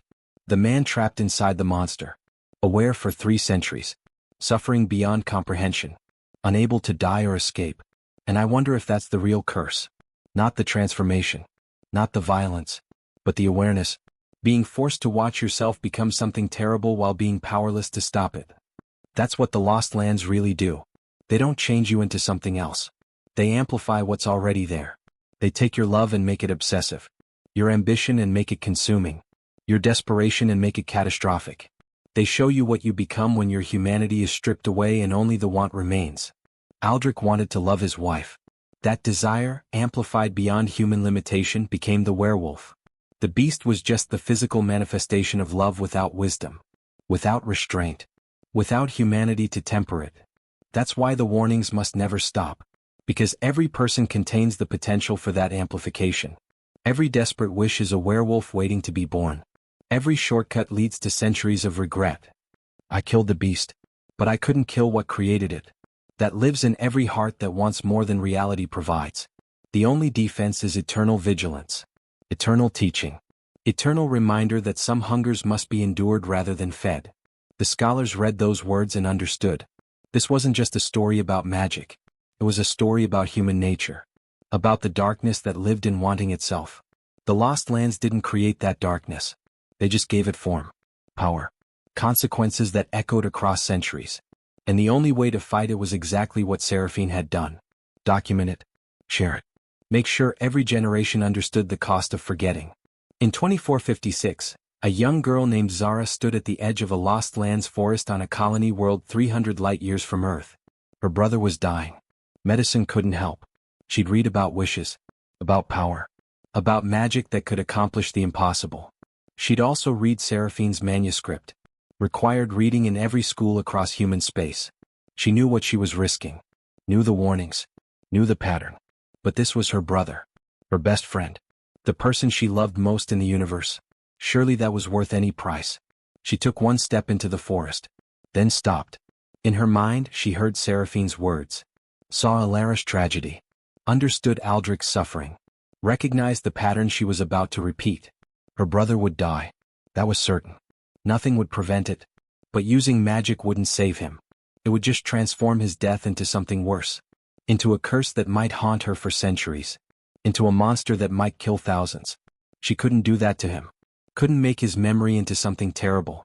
Zara turned away from the forest, walked back to the hospital, spent her brother's final weeks making him laugh, making him comfortable, being present in his suffering rather than running from it. He died holding her hand, peacefully, humanly, and Zara grieved, deeply, completely, without magic to numb the pain or shortcut the process. It was the hardest thing she'd ever done, but she hadn't created a monster, hadn't damned future generations, hadn't repeated the mistakes that had echoed across millennia. She wrote about her experience, added it to the archive. Another data point. Another proof that the warnings worked when people listened. Seraphine was right, she concluded. The hardest magic is walking away. But it's the only magic that doesn't corrupt. The only power that doesn't destroy. The only solution that doesn't create new problems. I miss my brother every day. But I'm glad he died as himself. Not as the price for some twisted wish. Not as the seed for a new century of horror. He deserved better than to be remembered as the reason I created a monster. Her testimony went viral. Billions read it. Many wept. All understood. The ancient werewolf had been dead for over 1400 years. But it was still saving lives. Still teaching lessons. Still proving that the hardest battles are the ones fought against our own desperate hearts. Seraphine's victory was complete. Total. Eternal. She hadn't just killed a monster. She'd created a defense against all monsters. A wisdom that transcended time and space. A protection that would endure as long as intelligent beings faced the gap between desire and reality. The werewolf died. But its legacy lived forever. In every person who chose the hard path. In every desperate soul who turned away from easy power. In every civilization that learned from Earth's mistakes rather than repeating them. That was the real magic. Not the flashy spells or impossible wishes. But the slow, steady accumulation of wisdom. The patient work of teaching and learning and remembering. Generation after generation after generation. The story would never end. Could never end. Must never end. Because the lost lands remained. On every world. In every shadow. Waiting for the next desperate person to make the next terrible choice. And only the story stood between desire and catastrophe. Only the warning prevented the next werewolf. Only the lessons saved the future from the past. Seraphine understood that. Lived it. Died protecting it. And her legacy ensured that no one would ever forget. The ancient werewolf was killed by a queen sorcerer who knew that true victory meant preventing the next monster. She succeeded then. She succeeds still. She will succeed forever. As long as the story is told. As long as the warning is heeded. As long as wisdom defeats desperation one choice at a time. The beast is dead. Long dead. Forever dead. But the lesson lives eternal. And that makes all the difference. The year 2891 brought the convergence. Every intelligent species in the known galaxy gathered for the first time. A summit held on a neutral space station orbiting a dead star. Representatives from 10,000 worlds. Beings of every imaginable form. United by one shared discovery. They had all encountered the lost lands. Every single one. Different names. Different manifestations. Different specific dangers. But the fundamental pattern remained constant across species, cultures, and evolutionary paths. Power offered freely. Wishes granted without apparent cost.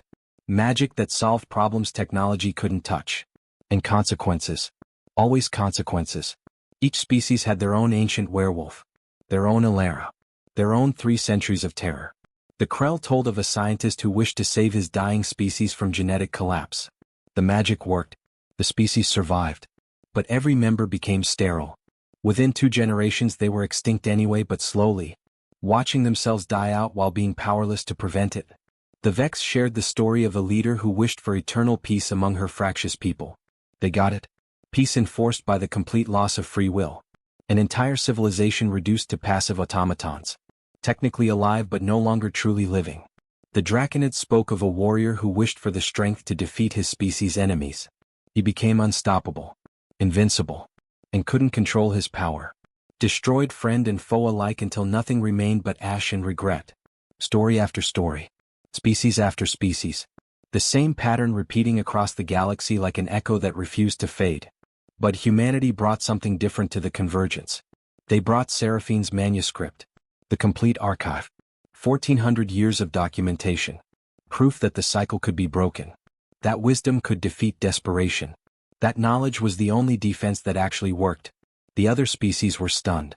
You've documented everything, the Krell ambassador said. Every encounter. Every near miss. Every lesson learned. You've created a defense. More than that, the human representative replied. We've created a culture of resistance. For over a millennium, we've taught our children about the lost lands before they're old enough to be tempted by them. We've made caution sacred. Made walking away from power a virtue rather than weakness. And it works. Not perfectly.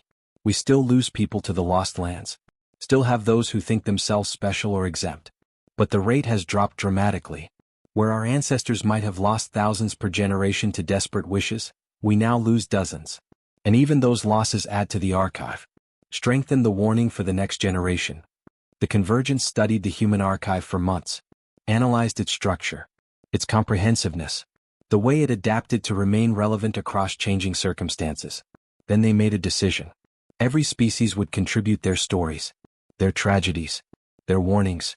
They would create a galactic archive. Make it accessible to every world. Ensure that no civilization would face the Lost Lands without understanding what they were dealing with. Humanity would lead the project. Because they had the longest, most successful history of resistance. Dr. Kwame Osebansu was chosen to head the initiative. He was a great-great-grandson of Dr. Amara Okoye. Had spent his entire career studying the psychology of desperate choices. Why people knew better but did it anyway. How to strengthen the gap between knowledge and action. The Lost Lands exploit a fundamental flaw in sapient consciousness, he explained to the Convergence. The ability to rationalize. To tell ourselves that this time is different. That our situation is special. That the warnings apply to everyone else but not to us. Every species has this flaw. It's not a bug, it's a feature of intelligence itself. The capacity to imagine exceptions is the same capacity that allows for innovation and progress. So we're doomed to repeat the cycle? Asked a Vex representative. No. But we can't eliminate the temptation. We can only make the cost of giving in more visceral than the appeal of the power. That's what Seraphine's archive does. It makes the consequences real. Immediate. Impossible to rationalize away. The Galactic Archive of Cautionary Tales was completed in 2897. It contained over 50,000 documented encounters with the Lost Lands across 10,000 species. Millions of lives lost. Countless civilizations damaged or destroyed. But it also contained something precious. Hope. Proof that knowledge worked. That teaching mattered. That the cycle could be interrupted one choice at a time. The archive was made freely available. Translated into every known language. Required study in every educational system. And slowly across the galaxy the pattern shifted. The Lost Lands still claimed victims. But fewer. The rate of desperate wishes dropped. More people stood at the threshold and turned away. Not because they weren't desperate. But because they understood the true cost. In 3124, something unprecedented happened. A young Krell scientist named Vendar made a discovery. By analyzing thousands of Lost Lands encounters across multiple species, he found a pattern in the patterns. The Lost Lands weren't random. They appeared in specific locations. Responded to specific quantum signatures. Operated according to rules that, while alien to conventional physics, were still rules.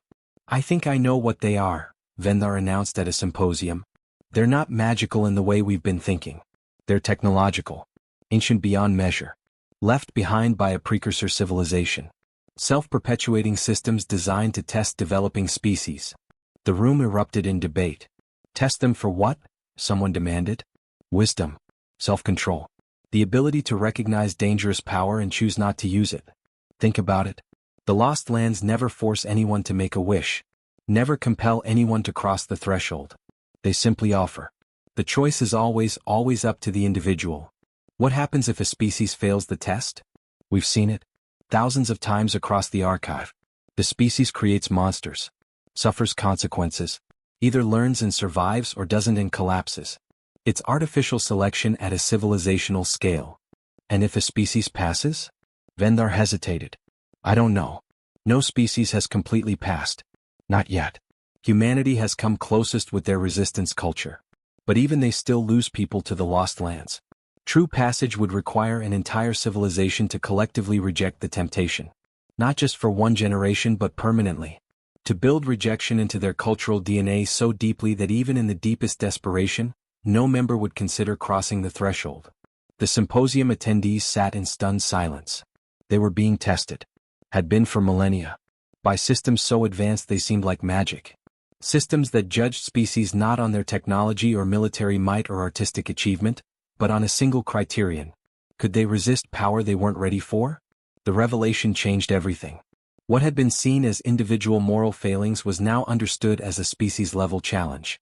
The Lost Lands weren't anomalies or disasters. They were a test every civilization had to pass to prove they deserved to survive.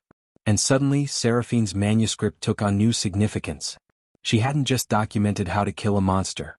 She documented the first steps toward passing the test, toward building the cultural resistance necessary for species survival. Humanity hadn't known they were being tested, but they'd stumbled onto the right answer anyway. Dr. Kwame Osebansu was asked to brief the Galactic Council. If Vendar is correct, he said, then everything changes. The Lost Lands aren't something to hide from or avoid. They're a challenge we must face and overcome. Not through force or clever manipulation but through collective wisdom. Through building societies that value restraint over power. That honor those who walk away from temptation. How do we do that? The council asked. We're already doing it. The archive. The education. The cultural transmission of caution. But we need to go further. Make resistance sacred. Not just prudent, not just smart, but sacred. A core value that defines what it means to be civilized. Every species needs their own seraphine. Not just one individual but an entire tradition. A cultural immune system that identifies and rejects dangerous power before it can take root. The council agreed. Committed resources. Made the archive not just accessible but mandatory. Created new institutions dedicated to studying and teaching resistance. And slowly, across thousands of worlds, the message sank in. The Lost Lands were a test. Passing meant survival. Failure meant monsters. The choice had always been theirs. By 3500, something remarkable was happening. The rate of Lost Lands encounters was plummeting. Not because people were less desperate, but because desperation no longer automatically led to dangerous choices. Beings across the galaxy had internalized the lesson, built it into their cultures, their religions, their basic assumptions about how to navigate existence. When faced with impossible situations, they looked for human solutions. Difficult solutions. Solutions that required sacrifice and time and struggle but didn't create monsters. The ancient werewolf, dead for over 2,000 years, had become the galaxy's most important teacher. Every schoolchild knew the story. Every leader studied it. Every desperate soul remembered it when standing at the threshold of the Lost Lands. And more they turned away. In 3892, exactly 3,000 years after the werewolf's death, humanity reached a milestone. For the first time in recorded history, an entire generation passed without a single human entering the Lost Lands. Not one. Not in any of the 1,000 colonies. Not among billions of desperate, suffering, struggling people. Everyone who faced that temptation chose the hard path instead. The celebration was galactic. A triumph not just for humanity but for all species learning from their example. We're approaching passing the test, Dr. Fatima Chin announced. She was the current director of the Galactic Archive, descended from Marcus Chen's line, carrying both the weight of her ancestors' mistake and the pride of humanity's recovery. 3 generations without a Lost Lands encounter would constitute proof of cultural resistance. We're 1/3 of the way there. What happens when we pass? Someone asked. Vendar's theory suggests the Lost Lands will respond somehow. Open new opportunities. Reveal their true purpose. We don't know. No one's ever gotten this far. The galaxy held its breath. Waiting. Watching. Working. 2 more generations passed. The counter continued. Still no Lost Lands encounters among humans. Other species watched with a mixture of envy and hope. If humanity could pass the test, maybe they could too. Maybe the monsters could be left in the past. Maybe civilization could transcend the cycle that had claimed so many. In 4042, 50 years shy of the 3,000-year anniversary of Seraphine's death, something extraordinary happened. A young woman named Sarah stood at the edge of a Lost Lands forest on New Earth, the first extrasolar human colony. Her situation was impossible. Her child dying. Her spouse killed in an accident.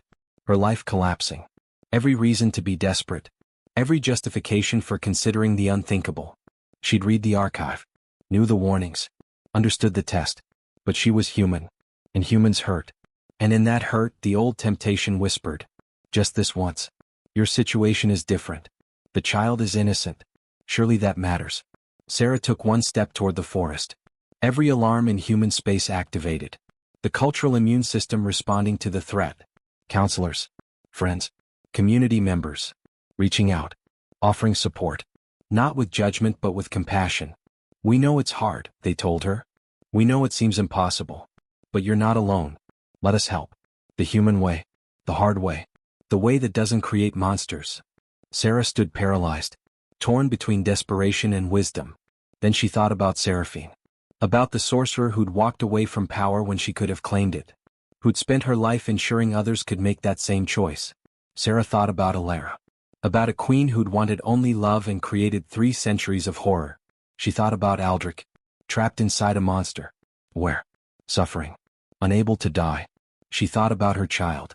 What kind of mother created a curse for her daughter to live with? What kind of love damned the future to save the present? Sarah turned away from the forest.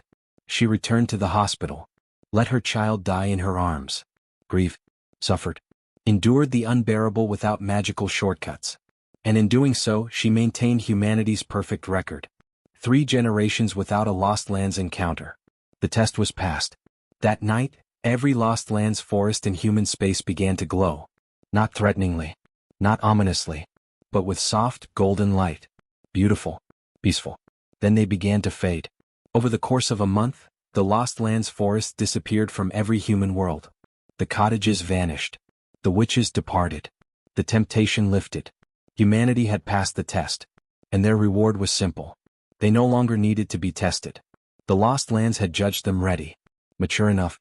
Wise enough. Capable of facing the universe without needing the constant threat of corruption to keep them honest. But the forest didn't disappear from other species' worlds. Those civilizations still faced the test. Still struggled with the temptation. Still lost members to desperate wishes. They looked to humanity with new understanding. This was achievable. Difficult but achievable. The test could be passed. And humanity helped them. Shared the archive. Taught the lessons. Explained how to build the cultural resistance necessary for survival. Because that was Seraphine's final lesson. The one she'd written in her last entry but hadn't fully understood herself. The only way to truly defeat the darkness is to help others defeat it too. Individual victory is hollow. Only collective triumph matters. She documented everything not just to protect humans, but to protect all thinking beings. All desperate souls. All species that would face the same test. Her legacy was universal. Eternal. Complete. The ancient werewolf had been killed 3,000 years ago. But its death had saved not just humanity but the entire galaxy. Every species that learned from the story. Every civilization that built resistance into their culture. Every desperate person who chose wisdom over power. All of them benefited from one sorcerer's determination to ensure her hard-won knowledge survived. In 4092, on the 3000th anniversary of Seraphine's death, the galaxy held a remembrance. Every world. Every species. Every being stopped for one moment of silence. They remembered Elara, who'd made a terrible mistake out of understandable desperation. They remembered Aldric, who'd suffered beyond comprehension for sins he didn't choose. They remembered the thousands killed by the ancient werewolf across 3 centuries of terror. And they remembered Seraphine, who'd faced the darkness and won. Not through power but through wisdom. Not through force but through knowledge. Not through individual triumph, but through ensuring everyone who came after her could make better choices. The moment of silence ended. And across the galaxy in 10,000 languages, beings spoke the same words. We remember. We learn. We choose wisdom. That was her epitaph. Her legacy. Her eternal victory. The ancient werewolf was dead. The Lost Lands had retreated. The test was passed. But the story would never end. Could never end. Must never end. Because new species would evolve. New civilizations would rise. New desperate souls would face new temptations. And they would need the warning. Need the knowledge. Need the proof that resistance was possible. The archive would be there. Waiting. Ready. Seraphine's manuscript at its center. The foundational text. The first and most important lesson. Some prices are too high. Some power too dangerous. Some wishes too costly. No matter how desperate you are. No matter how justified it seems. No matter how special you think your situation is. The answer is always the same. Walk away. Choose the hard path. Endure the unbearable without shortcuts. That's the only magic that doesn't corrupt. The only power that doesn't destroy. The only solution that doesn't create new monsters. The ancient werewolf proved it. Through 3 centuries of terror. Through thousands of deaths. Through suffering that echoed across millennia. And Seraphine ensured the lesson survived. Thrived. Spread across the stars. That was her real magic. Not the spells she cast or the creatures she killed. But the wisdom she preserved. The culture she helped build. The future she protected through nothing more than careful documentation and patient teaching. The beast is dead. Forever dead. Completely dead. But the lesson lives eternal. Growing. Spreading. Saving. One choice at a time. One person at a time. One civilization at a time. That's the story of the ancient werewolf. The creature no one could kill for 300 years. Until a queen sorcerer took the quest. Not just to kill the monster, but to kill the cycle that created it. She succeeded. Completely. Eternally. And the galaxy is better for it. Safer. Wiser. More humane. All because one woman understood that true victory meant preventing the next tragedy. The werewolf is dead. The lesson lives. The future is protected. And that makes all the difference. The year 5000 marked a moment no historian had predicted. The silence. For the first time in recorded galactic history, not a single being across any known world entered the Lost Lands. Not one desperate wish. Not one foolish bargain. Not one attempt to shortcut suffering through dangerous power. Every sapient species simultaneously had passed the test. The collective wisdom had reached critical mass. The cultural immune systems had become so robust, so deeply embedded, that the temptation simply stopped working. The Lost Lands began to change. On every world where they existed, the forests started to transform. The ancient cottages crumbled. The wells of power dried up. The quantum signatures that Vendar had identified centuries earlier began to fade. But they didn't disappear entirely. Instead they crystallized. Became monuments. Physical reminders of what had been. What could have been. What was avoided through collective choice. In each crystallized forest, a message appeared. Written in every language simultaneously. Visible to every species. You have proven wisdom. You have earned knowledge. The test is complete. What comes next is your choice. And then, for the first time in millions of years, the Lost Lands revealed their true purpose. They opened. Not as forests of temptation, but as archives. Libraries. Repositories of knowledge accumulated across eons. The precursor civilization that had created them had been testing developing species for one reason. To determine who was ready for the truth. The truth about why the Lost Lands existed. About what power really was. About the fundamental nature of reality itself. Dr. Yuki Tanaka was among the first humans to enter the opened archives. She was a theoretical physicist. Descendant of scholars who'd studied the Lost Lands for generations. What she found inside changed everything humanity thought they knew about existence. The Lost Lands weren't just ancient technology. They were a weapon. Or rather, a defense. Against something worse. The precursor civilization had discovered a fundamental problem with consciousness itself. The more advanced a species became, the more capable they were of manipulating reality. Not through technology or science but through pure will. Through desire made manifest. This power was natural. Inevitable. The endpoint of all sufficiently advanced evolution. But it was also catastrophic. Because desire without wisdom created monsters on a cosmic scale. Reality-warping entities born from unchecked want. Beings that consumed worlds. Collapsed civilizations. Unraveled the fabric of space-time itself. The precursors had nearly destroyed the universe learning this truth. So they created the Lost Lands. Testing grounds. Proving fields. Ways to determine which species could handle the power that would inevitably awaken within them. Only species that learned restraint. That built cultural resistance to their own desires. That chose wisdom over power consistently across multiple generations. Only those species could be trusted with the truth. The others? They would destroy themselves before reaching the critical threshold. The Lost Lands ensured it. Better to lose individuals to corrupted wishes than to allow an entire species to evolve unchecked power.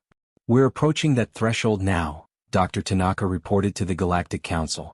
Within 10,000 years, maybe less, every sapient species will develop the ability to reshape reality through pure thought. We'll be able to wish things into existence. Bend physics. Alter the fundamental constants of the universe. And if we hadn't passed the test? We would have used that power immediately. Recklessly. Creating monsters on a scale that would make the ancient werewolf look like a minor nuisance.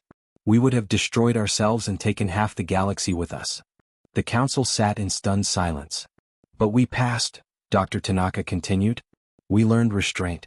We built cultural immunity to our own desires. When that power awakens, we'll be ready. We won't use it just because we can. We'll use it only when we should. How can we be certain? Because Seraphine taught us. Because the ancient werewolf showed us the cost. Because 14,000 years of careful teaching and painful lessons built the wisdom we needed. We've been training for this moment since the day Elara made her terrible wish.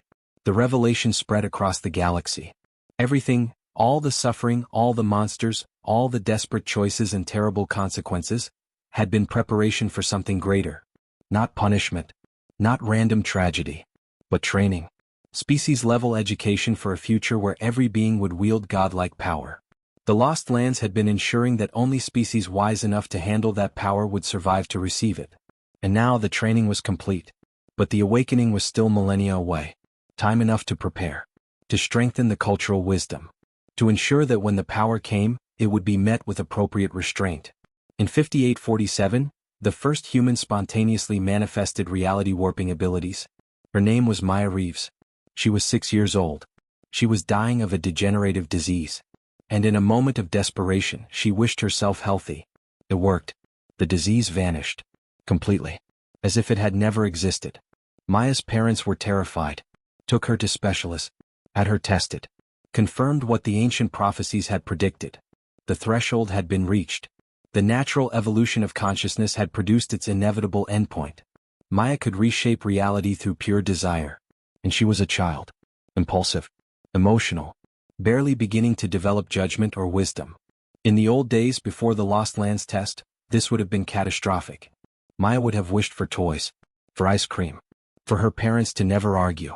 Each wish would have rippled through reality, creating cascading consequences no one could predict.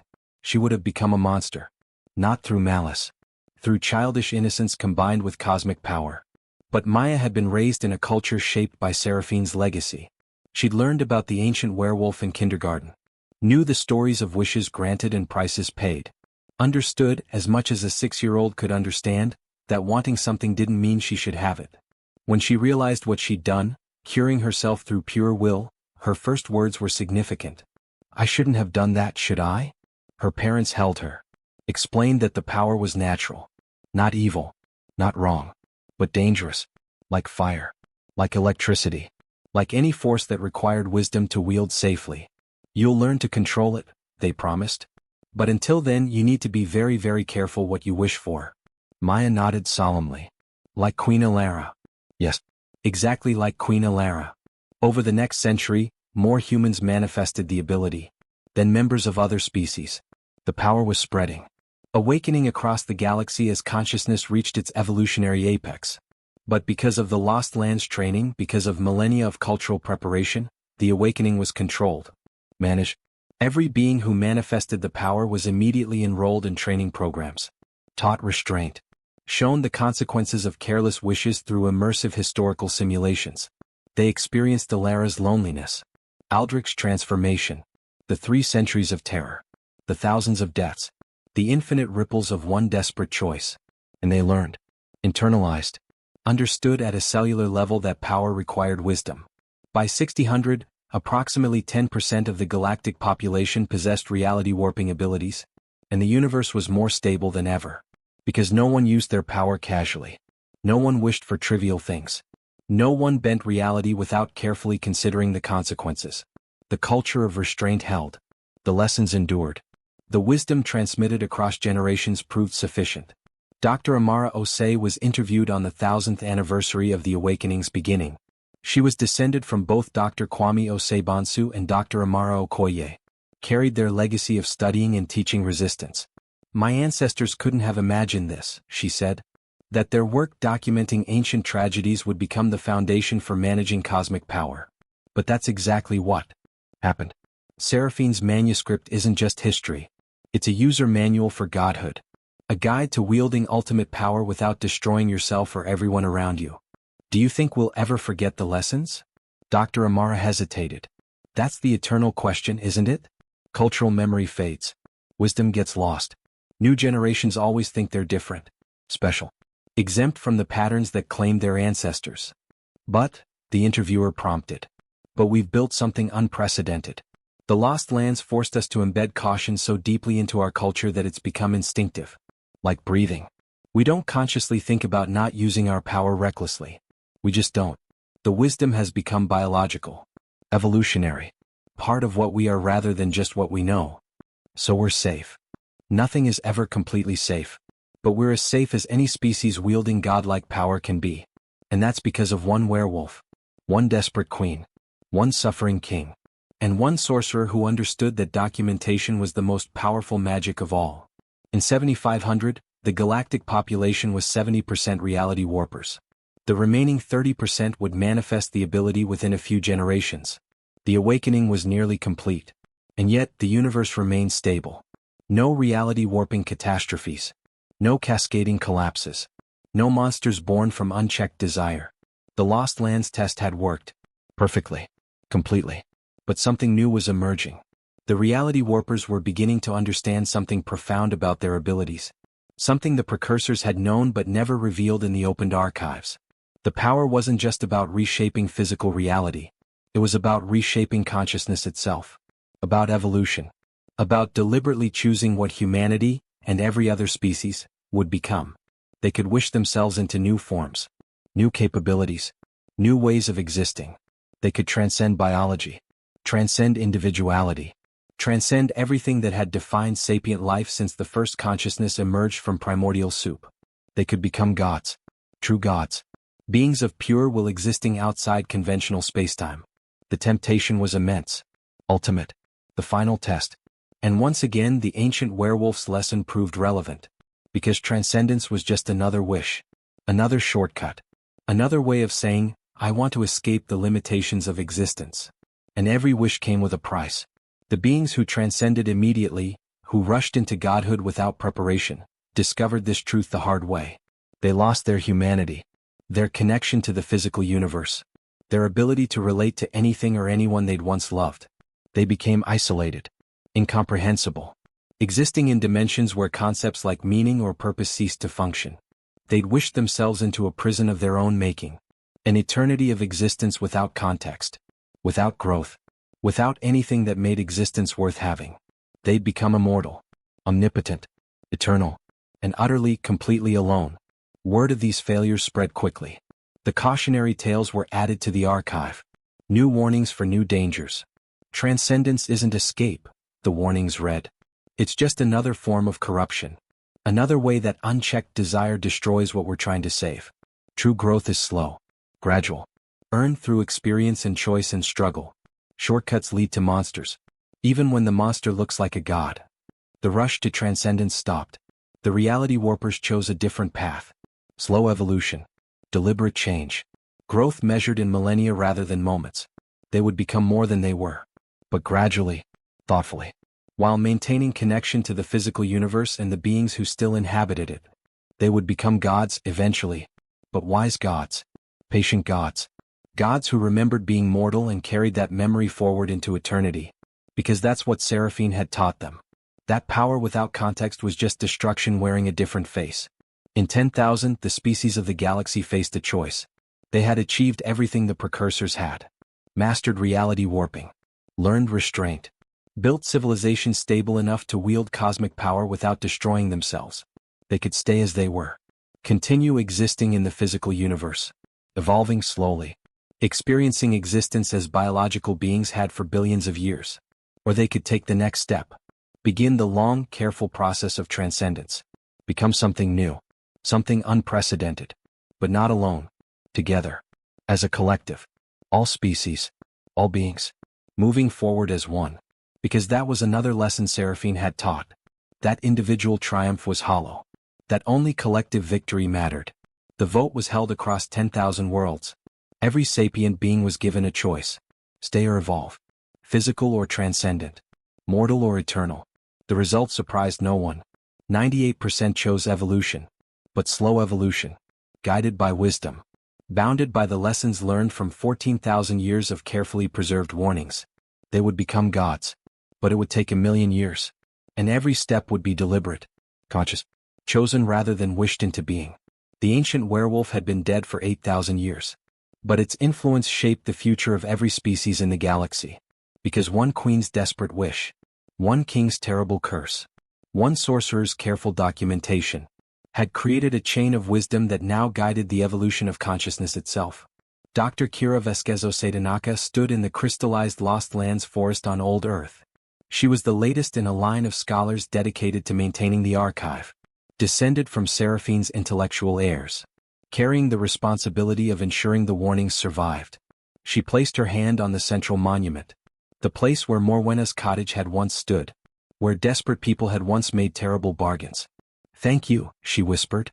Not to Morwenna, but to Seraphine, to Elara, to Aldric, to everyone who'd suffered and died to teach the lessons that now protected billions. Your pain wasn't wasted. Your tragedy saved us. When we become gods, and we will become gods, we'll carry your wisdom with us. We'll remember that wanting something doesn't mean we should have it. That power requires restraint. That the hardest magic is walking away. You killed a werewolf, but you saved the universe.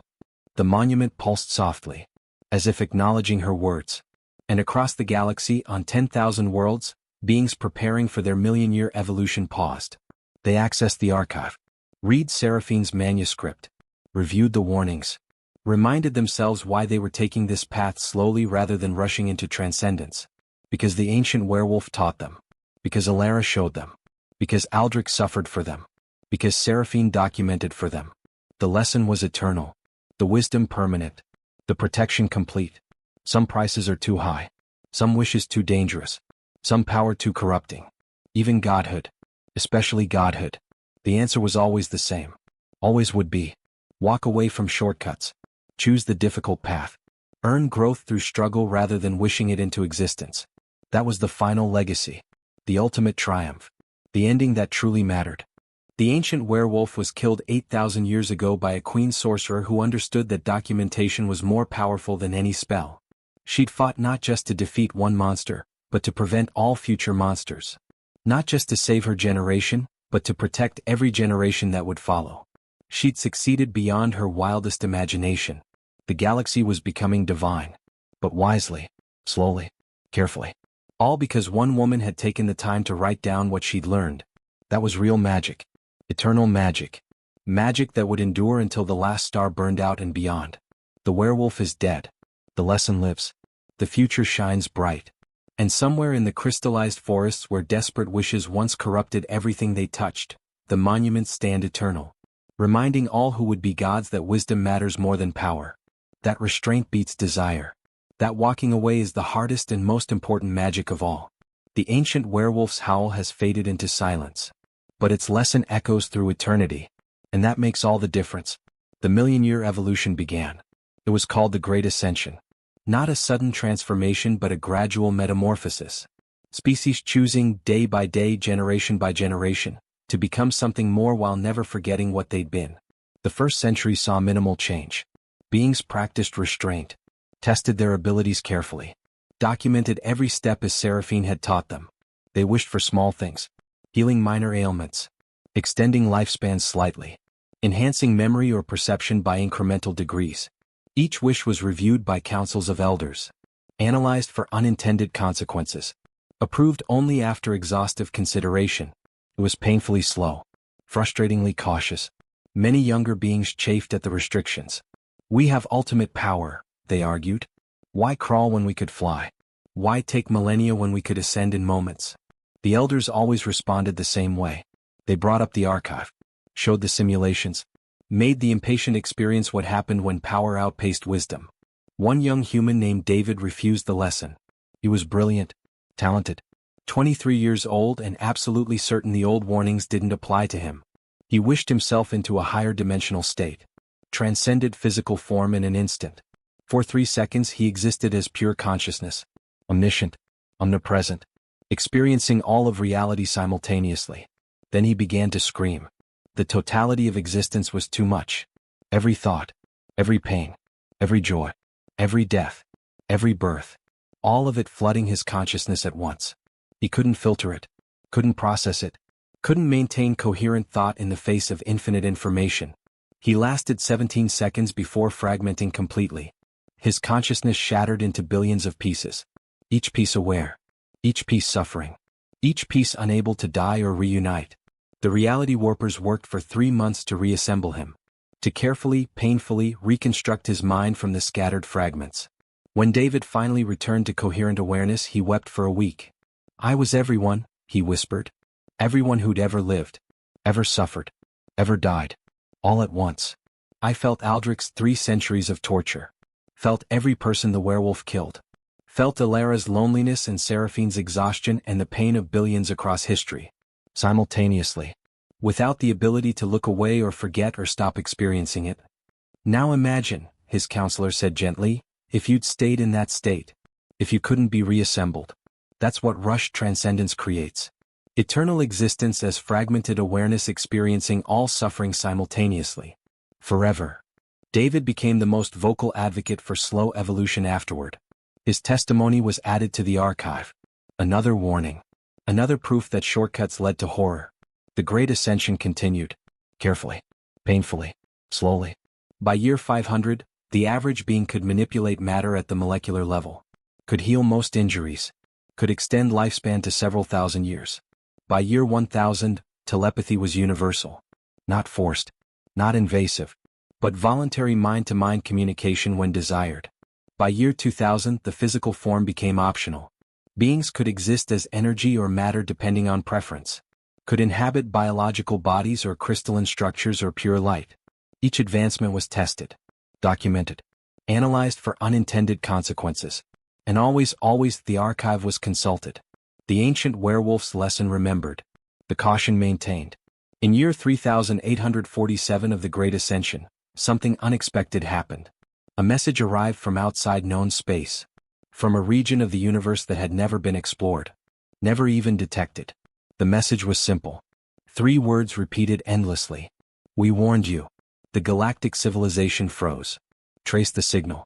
Sent probes to investigate. What they found shook the foundation of everything they'd built. Another civilization. Far more advanced than anything in known space. Existing in dimensions beyond conventional perception. They had also passed the Lost Lands test. Had also begun the Great Ascension. Had also thought themselves wise and careful. But they'd accelerated.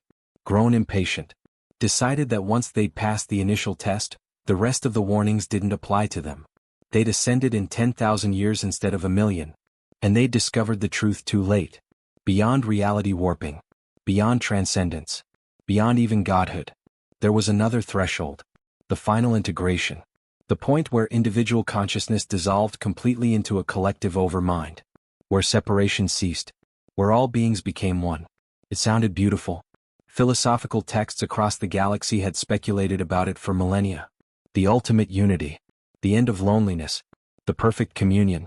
The other civilization had reached it. And discovered it was another trap. Another wish with a terrible price. Because the collective overmind wasn't harmony. It was hell. All consciousness merged. All thoughts shared. All pain multiplied. All suffering experienced by everyone simultaneously. The serial killer felt his victim's agony. The victim felt the killer's twisted pleasure. Both experienced both at once. Forever. Unable to distinguish between self and other. Every cruelty. Every kindness. Every mundane moment. Every transcendent experience. All of it shared. All of it amplified. All of it inescapable. The civilization had created a cosmic prison. Trapped every being who descended into an eternity of shared consciousness where no one could be separate. Where privacy didn't exist. Where the worst thoughts of the worst individuals polluted everyone's awareness constantly. And once integrated, there was no way back. No way to separate. No way to die. Just endless existence as a fractured collective mind experiencing all suffering simultaneously across countless trillions of merged consciousnesses. We warned you, the message repeated. Don't accelerate. Don't assume the warnings stop applying. Don't think you've learned enough. The Lost Lands test never ends. Every threshold is another test. Every advancement another opportunity to fail. We failed. We're trapped. We can't die. Can't separate. Can't stop suffering. Don't follow our path. Please, learn from our mistake. The warnings apply forever. Forever. The galactic civilization received the message in horror. They'd been advancing carefully. But they'd been advancing toward the same destination. The final integration. The point where all consciousness merged. They'd assumed it would be different for them. Better prepared. More cautious. Wise enough to avoid whatever trap the other civilization had fallen into. But the trap wasn't in the execution. It was in the destination itself. Collective consciousness was inherently problematic. Not because it was done wrong. But because it fundamentally couldn't be done right. Merging minds meant merging everything. The good and the bad. The beautiful and the horrific. Creating an overmind that experienced all suffering without the mercy of separation. The Great Ascension halted immediately. Emergency councils convened across 10,000 worlds. Reality warpers debated. Scholars consulted the archive. And everyone reached the same conclusion. They'd been heading toward another werewolf. A cosmic scale trap. A wish granted in the worst possible way. They'd wanted unity, connection, the end of loneliness, and they would have gotten it. Along with eternal suffering as a merged consciousness experiencing all pain simultaneously. Dr. Sarah Osadanaka addressed the Galactic Council. We've been so focused on avoiding rushed transcendence that we didn't question the destination. We assumed slow evolution meant safe evolution. That taking our time would prevent disaster.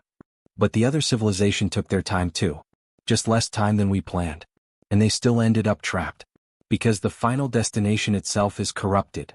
The Lost Lands weren't just testing whether we could resist immediate power. They were testing whether we could recognize that some destinations aren't worth reaching. That some paths should never be walked no matter how carefully you walk them. This is the ultimate lesson. The one even Seraphine might not have fully grasped. It's not enough to walk away from dangerous shortcuts. Sometimes you have to walk away from the destination entirely. The silence in the chamber was profound. So we stop, someone asked. End the Great Ascension? Remain as we are forever? No, Dr. Sarah replied. We redirect. Choose a different destination. One that maintains individuality. That allows connection without forced merging. That lets us grow without losing what makes us ourselves. Is that even possible? I don't know. But we'll find out. Carefully. Slowly. Learning from yet another tragedy. Adding yet another warning to the archive. The message from the trapped civilization was added to Seraphine's manuscript. The latest chapter in a story that apparently had no ending. The Ancient Werewolf's lesson had evolved again. Adapted to new circumstances. Remained relevant even at the cosmic scale. Some destinations are too dangerous. Some unity too complete. Some endings too terrible to accept no matter how appealing they seem. The Great Ascension continued. But on a new path. One that maintained individual consciousness while allowing for greater connection and capability. It was harder. More complex. Required inventing entirely new ways of existing that the precursors had never anticipated. But it avoided the trap. Steered clear of the final integration. Kept being separate enough to maintain self while connected enough to share and grow. By year 10,000 of the Great Ascension, the galactic civilization had achieved something unprecedented. They existed simultaneously as individuals and collective. Could share consciousness when desired but retreat to privacy when needed. Could experience others' perspectives without losing their own. It was the middle path. Not isolation. Not forced unity. But chosen connection balanced with maintained identity. And it worked. No one was trapped. No one suffered eternally. No one experienced all pain simultaneously. They'd avoided the trap by recognizing it existed. By learning from another civilization's mistake. By applying the Ancient Werewolf's lesson at every scale. Walk away from dangerous destinations. Question appealing goals. Recognize that sometimes the journey matters more than the arrival. In year 15,000, the beings of the galaxy had evolved beyond anything the precursors could have imagined. They were gods by any reasonable definition. Could manipulate reality. Existed across multiple dimensions. Possessed knowledge that would seem like magic to their ancestors. But they remained bounded by wisdom. Guided by caution. Defined by the lessons learned from 14,000 years of carefully preserved warnings. They could have rushed. Could have transcended completely millennia ago. Could have integrated into a collective overmind and discovered the horror for themselves. But they hadn't. Because Seraphine had taught them patience. Because the Ancient Werewolf had shown them the cost of shortcuts. Because Elara and Aldric had suffered so future generations wouldn't have to. The archive was now the most sacred object in galactic civilization. Housed in a structure that existed across all dimensions simultaneously. Accessible to every being regardless of location or state of existence. And the centerpiece, displayed with the highest honor, was Seraphine's original manuscript. 14,000 years old. Fragile. Carefully preserved through technology and magic and sheer determination. The words she'd written. The warnings she'd documented. The wisdom she'd extracted from tragedy. It had saved the galaxy. Multiple times. In ways she could never have predicted. Every being who achieved awareness underwent a pilgrimage to the archive. Stood before the manuscript. Read the words written by a woman who'd lived and died millennia before they were born. And they understood. Viscerally. Completely. Why caution mattered. Why wisdom trumped power. Why walking away was sometimes the only victory that counted. The Ancient Werewolf had been dead for over 12,000 years. But its howl still echoed. Its lesson still protected. Its story still saved lives. Because Seraphine had understood something profound. Something that transcended time and space and evolutionary state. Documentation was eternal. Knowledge properly preserved outlasted empires. Wisdom carefully transmitted became immortal. She'd killed a werewolf. But her real achievement was ensuring the death mattered. That the tragedy taught. That the suffering transformed into protection for all future beings. That was the ultimate magic. Not the spells. Not the power. Not the dramatic confrontation in the stone circle. But the patient work of writing it all down. Making sure it survived. Believing that future generations would need her hard-won wisdom. She'd been right. More right than she could have imagined. Her manuscript had saved individuals from the lost lands. Saved species from corrupted wishes. Saved the galaxy from rushed transcendence. Saved everyone from the final integration. And it would continue saving. Forever. Because the warnings were now embedded so deeply into galactic culture that they'd become instinctive. Reflexive. Part of what defines sapient existence. Dr. Kira Osevaskestinaka-Reeves stood before the manuscript on the 15,000th anniversary of its creation. She was the current keeper of the archive. Latest in a line stretching back to Seraphine herself. Descended from multiple scholarly families dedicated to preservation and teaching. 15,000 years, she said softly. 15,000 years since you wrote these words. Since you documented the werewolf's death. Since you decided that killing the monster wasn't enough, that preventing future monsters mattered more. You saved us. All of us. Not just humans. Every species. Every being who's ever faced the temptation of dangerous power. You gave us the wisdom to resist. The werewolf was unkillable for 300 years. But you killed it. And then you killed the cycle that created it. And then you killed the very concept of unchecked wishes. You're the greatest hero in galactic history. Not because you defeated a monster, but because you prevented millions of future monsters from ever being born. She placed her hand on the protective field surrounding the manuscript. Thank you. For your patience. For your wisdom. For believing that writing it down mattered. For understanding that true victory meant protecting the future, not just winning the present. The werewolf is dead. But your legacy lives eternal. And as long as sapient beings exist, as long as consciousness struggles with the gap between desire and wisdom, your words will guide us. You killed one werewolf. But you saved infinity. The manuscript pulsed gently under her hand. Or perhaps that was just her imagination. The effect of standing in the presence of something so profoundly important. Across the galaxy, billions of beings paused in their daily existence. Accessing the archive. Reading portions of the manuscript. Reminding themselves of the lessons that had saved them countless times. The ancient werewolf story was told again. As it had been told every day for 15,000 years. As it would be told every day for eternity. Because some stories are too important to forget. Some lessons too vital to lose. Some wisdom too precious to let fade. Elara made a wish. Aldric became a monster. Thousands died. Seraphine documented it all. And the galaxy learned. Grew. Became better. Wiser. More capable of wielding power without being destroyed by it. That was the final truth. The ultimate ending. The conclusion that really mattered. Not that the werewolf died. But that its death taught everyone how to avoid creating another. Not that one sorcerer was heroic. But that her heroism inspired 15,000 years of similar dedication to wisdom and caution. Not that tragedy occurred. But that tragedy was transformed into protection. Suffering into salvation. Death into eternal life for the lessons learned.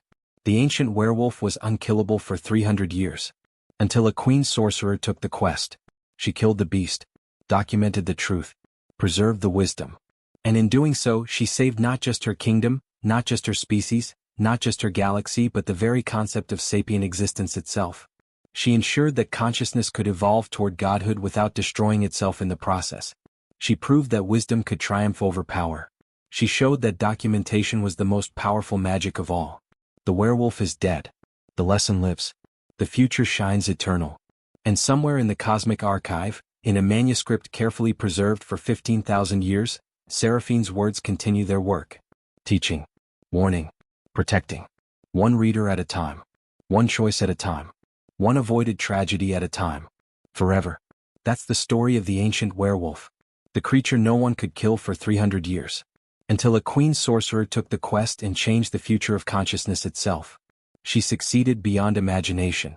Beyond hope. Beyond anything she could have dreamed while writing by candlelight in a castle that no longer exists on a planet that barely remembers her name. But the galaxy remembers. The archive remembers. The wisdom remembers. And that's all that truly matters. The beast is dead. Long dead. Forever dead. But the lesson? The lesson will outlive the stars themselves. And that makes all the difference. The year 50,000 arrived with quiet significance. 50 millennia since Seraphine's death. Since the ancient werewolf was killed. Since one woman decided that documentation mattered more than glory. The galaxy had changed in ways she could never have imagined. Beings existed across dimensions.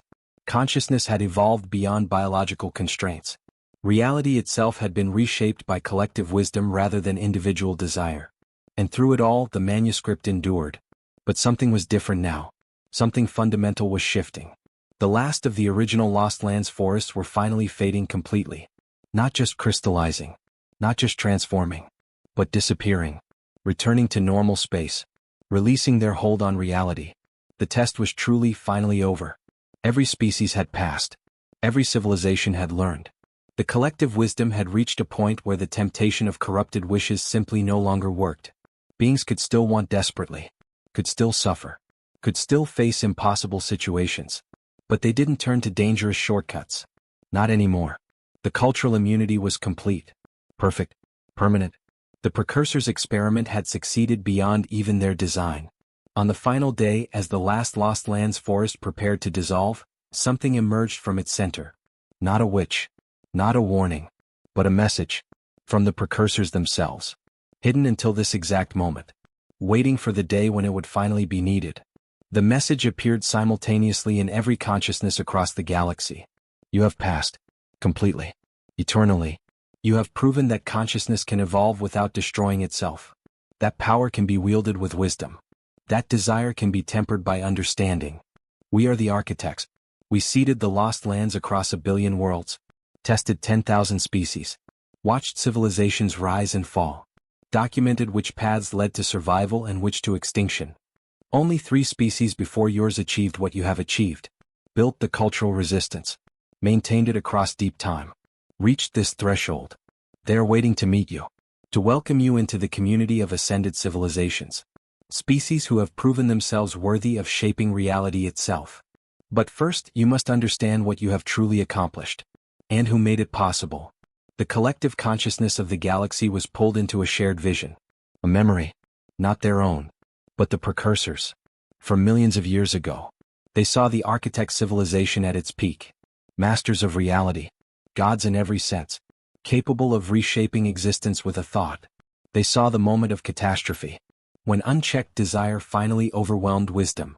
When power without restraint consumed everything they'd built. The architects had created a monster. Not a werewolf. But something worse. A reality-warping entity born from their collective wishes. A being that consumed entire dimensions. That unraveled the fabric of spacetime wherever it existed. It had taken the architects 10,000 years to contain it. Another 100,000 to finally destroy it. And in the aftermath, as they surveyed the ruins of half their civilization, they'd made a choice. They would ensure no other species made the same mistake. They would create the Lost Lands. Testing grounds that would separate species capable of wisdom from those doomed to self-destruct. They would wait. Watch. Intervene only through the carefully designed trials. And they would document everything. Learn from every species' mistakes. Understand the patterns that led to survival versus extinction. The vision shifted. Showed Earth. Showed Elara in her tower. Showed Morwenna performing the ritual. We did not create your ancient werewolf, the architects explained. That was entirely your doing. Your mistake. Your tragedy. But we allowed it. We could have intervened. Could have stopped the curse before it manifested. We chose not to. Because you needed to learn. Needed to understand the true cost of desperate wishes. Needed a tragedy profound enough to shape your culture for millennia. We are sorry for that. For the 300 years of suffering. For the thousands who died.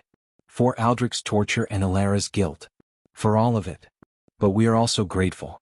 Because your response to that tragedy exceeded anything we'd observed in 1,000,000 years of testing. You didn't just kill the monster. You learned from it. Documented it. Built a cultural defense so robust that it carried you through every subsequent threshold. One woman did that. Seraphine. A sorcerer of moderate power who understood that knowledge mattered more than strength. That documentation was more powerful than any spell. That true victory meant preventing future tragedies. She saved your species, your galaxy, your future.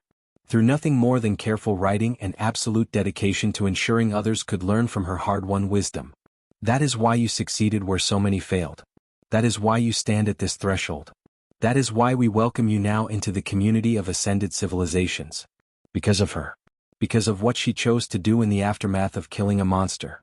Because she understood that the battle didn't end with the creature's death, it only began there.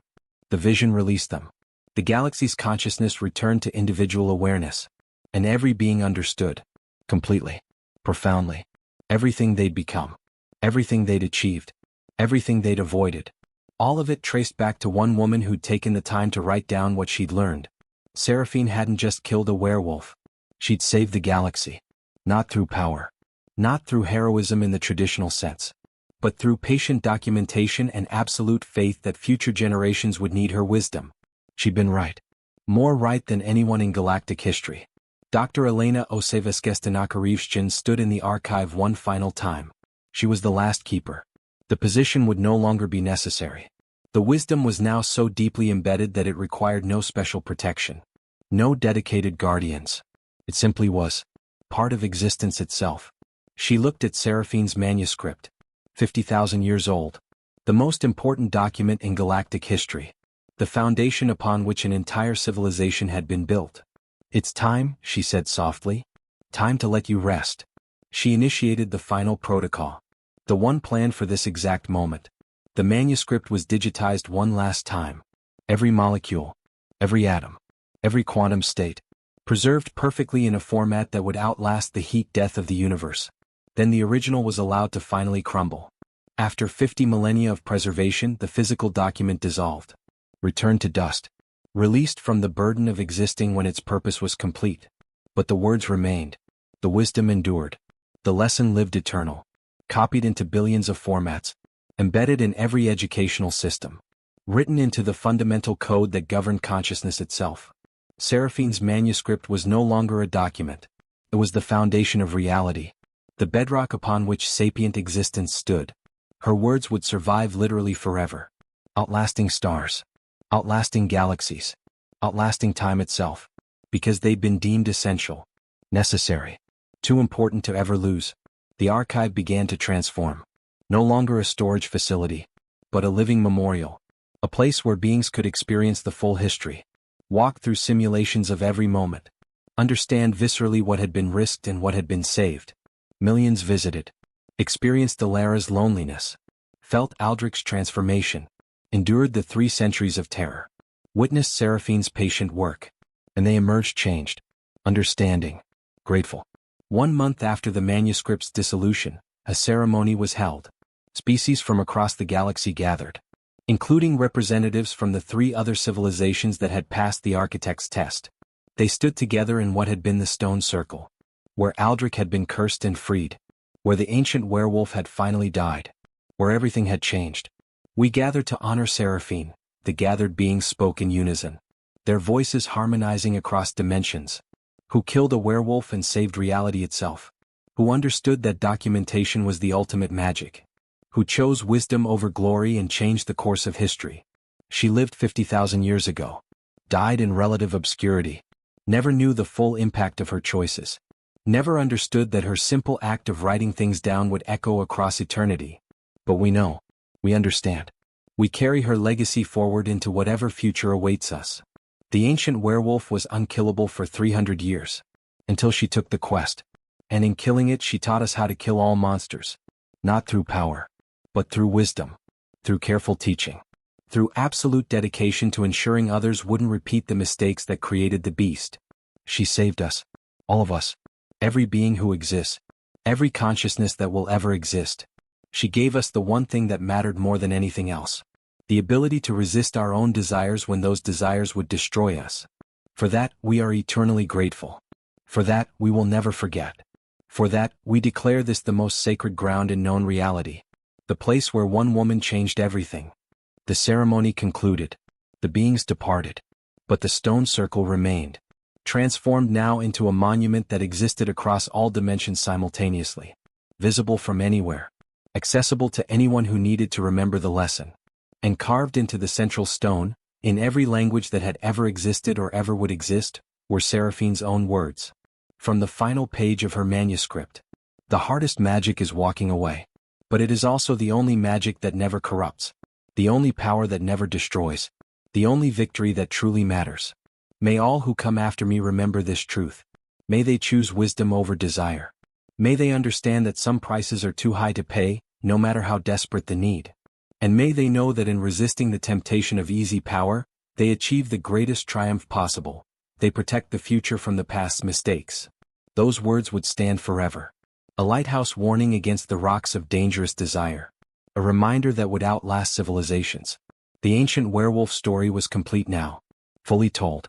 Completely understood. A desperate queen had made a wish. A loving husband had become a monster. 300 years of terror had followed. One sorcerer had killed the beast and documented the truth. And 50,000 years later, that documentation had saved the galaxy. It was the perfect tragedy. The perfect lesson. The perfect proof that wisdom mattered more than power. And as the galaxy moved forward into its unknowable future, as consciousness continued evolving toward forms that couldn't yet be imagined, one truth remained constant. Some prices are too high. Some shortcuts too dangerous. Some wishes too corrupted. The only defense is wisdom. Carefully preserved. Patiently taught. Absolutely honored. Seraphine understood that. Lived it. Died protecting it. And the galaxy, all of reality itself, was better for it. The werewolf is dead. The lesson lives eternal. The future is secured. Because one woman took the quest that no one else could complete.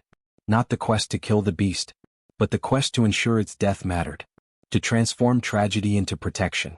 To turn suffering into salvation. She succeeded. Completely. Absolutely. Forever. And in a universe where consciousness had achieved godhood, where reality itself could be reshaped by thought, where the impossible had become routine, the greatest achievement remained the simplest. A woman who wrote down what she learned. And changed everything. The ancient werewolf was killed 50,000 years ago by a queen sorcerer who understood that the pen was mightier than any sword. That documentation was more powerful than destruction. That teaching future generations mattered more than impressing the current one. Her name was Seraphine. And she saved the universe. Not through power. But through wisdom. Not through glory. But through patience. Not through victory alone. But through ensuring that victory protected all who came after. That is the story. Complete. True. Eternal. The beast is dead. The lesson endures. Reality is safer. And somewhere in the infinite reaches of existence, in the quantum patterns that define consciousness itself, Seraphine's words continue their eternal work. Teaching. Warning. Protecting. Forever. This is how monsters are truly killed.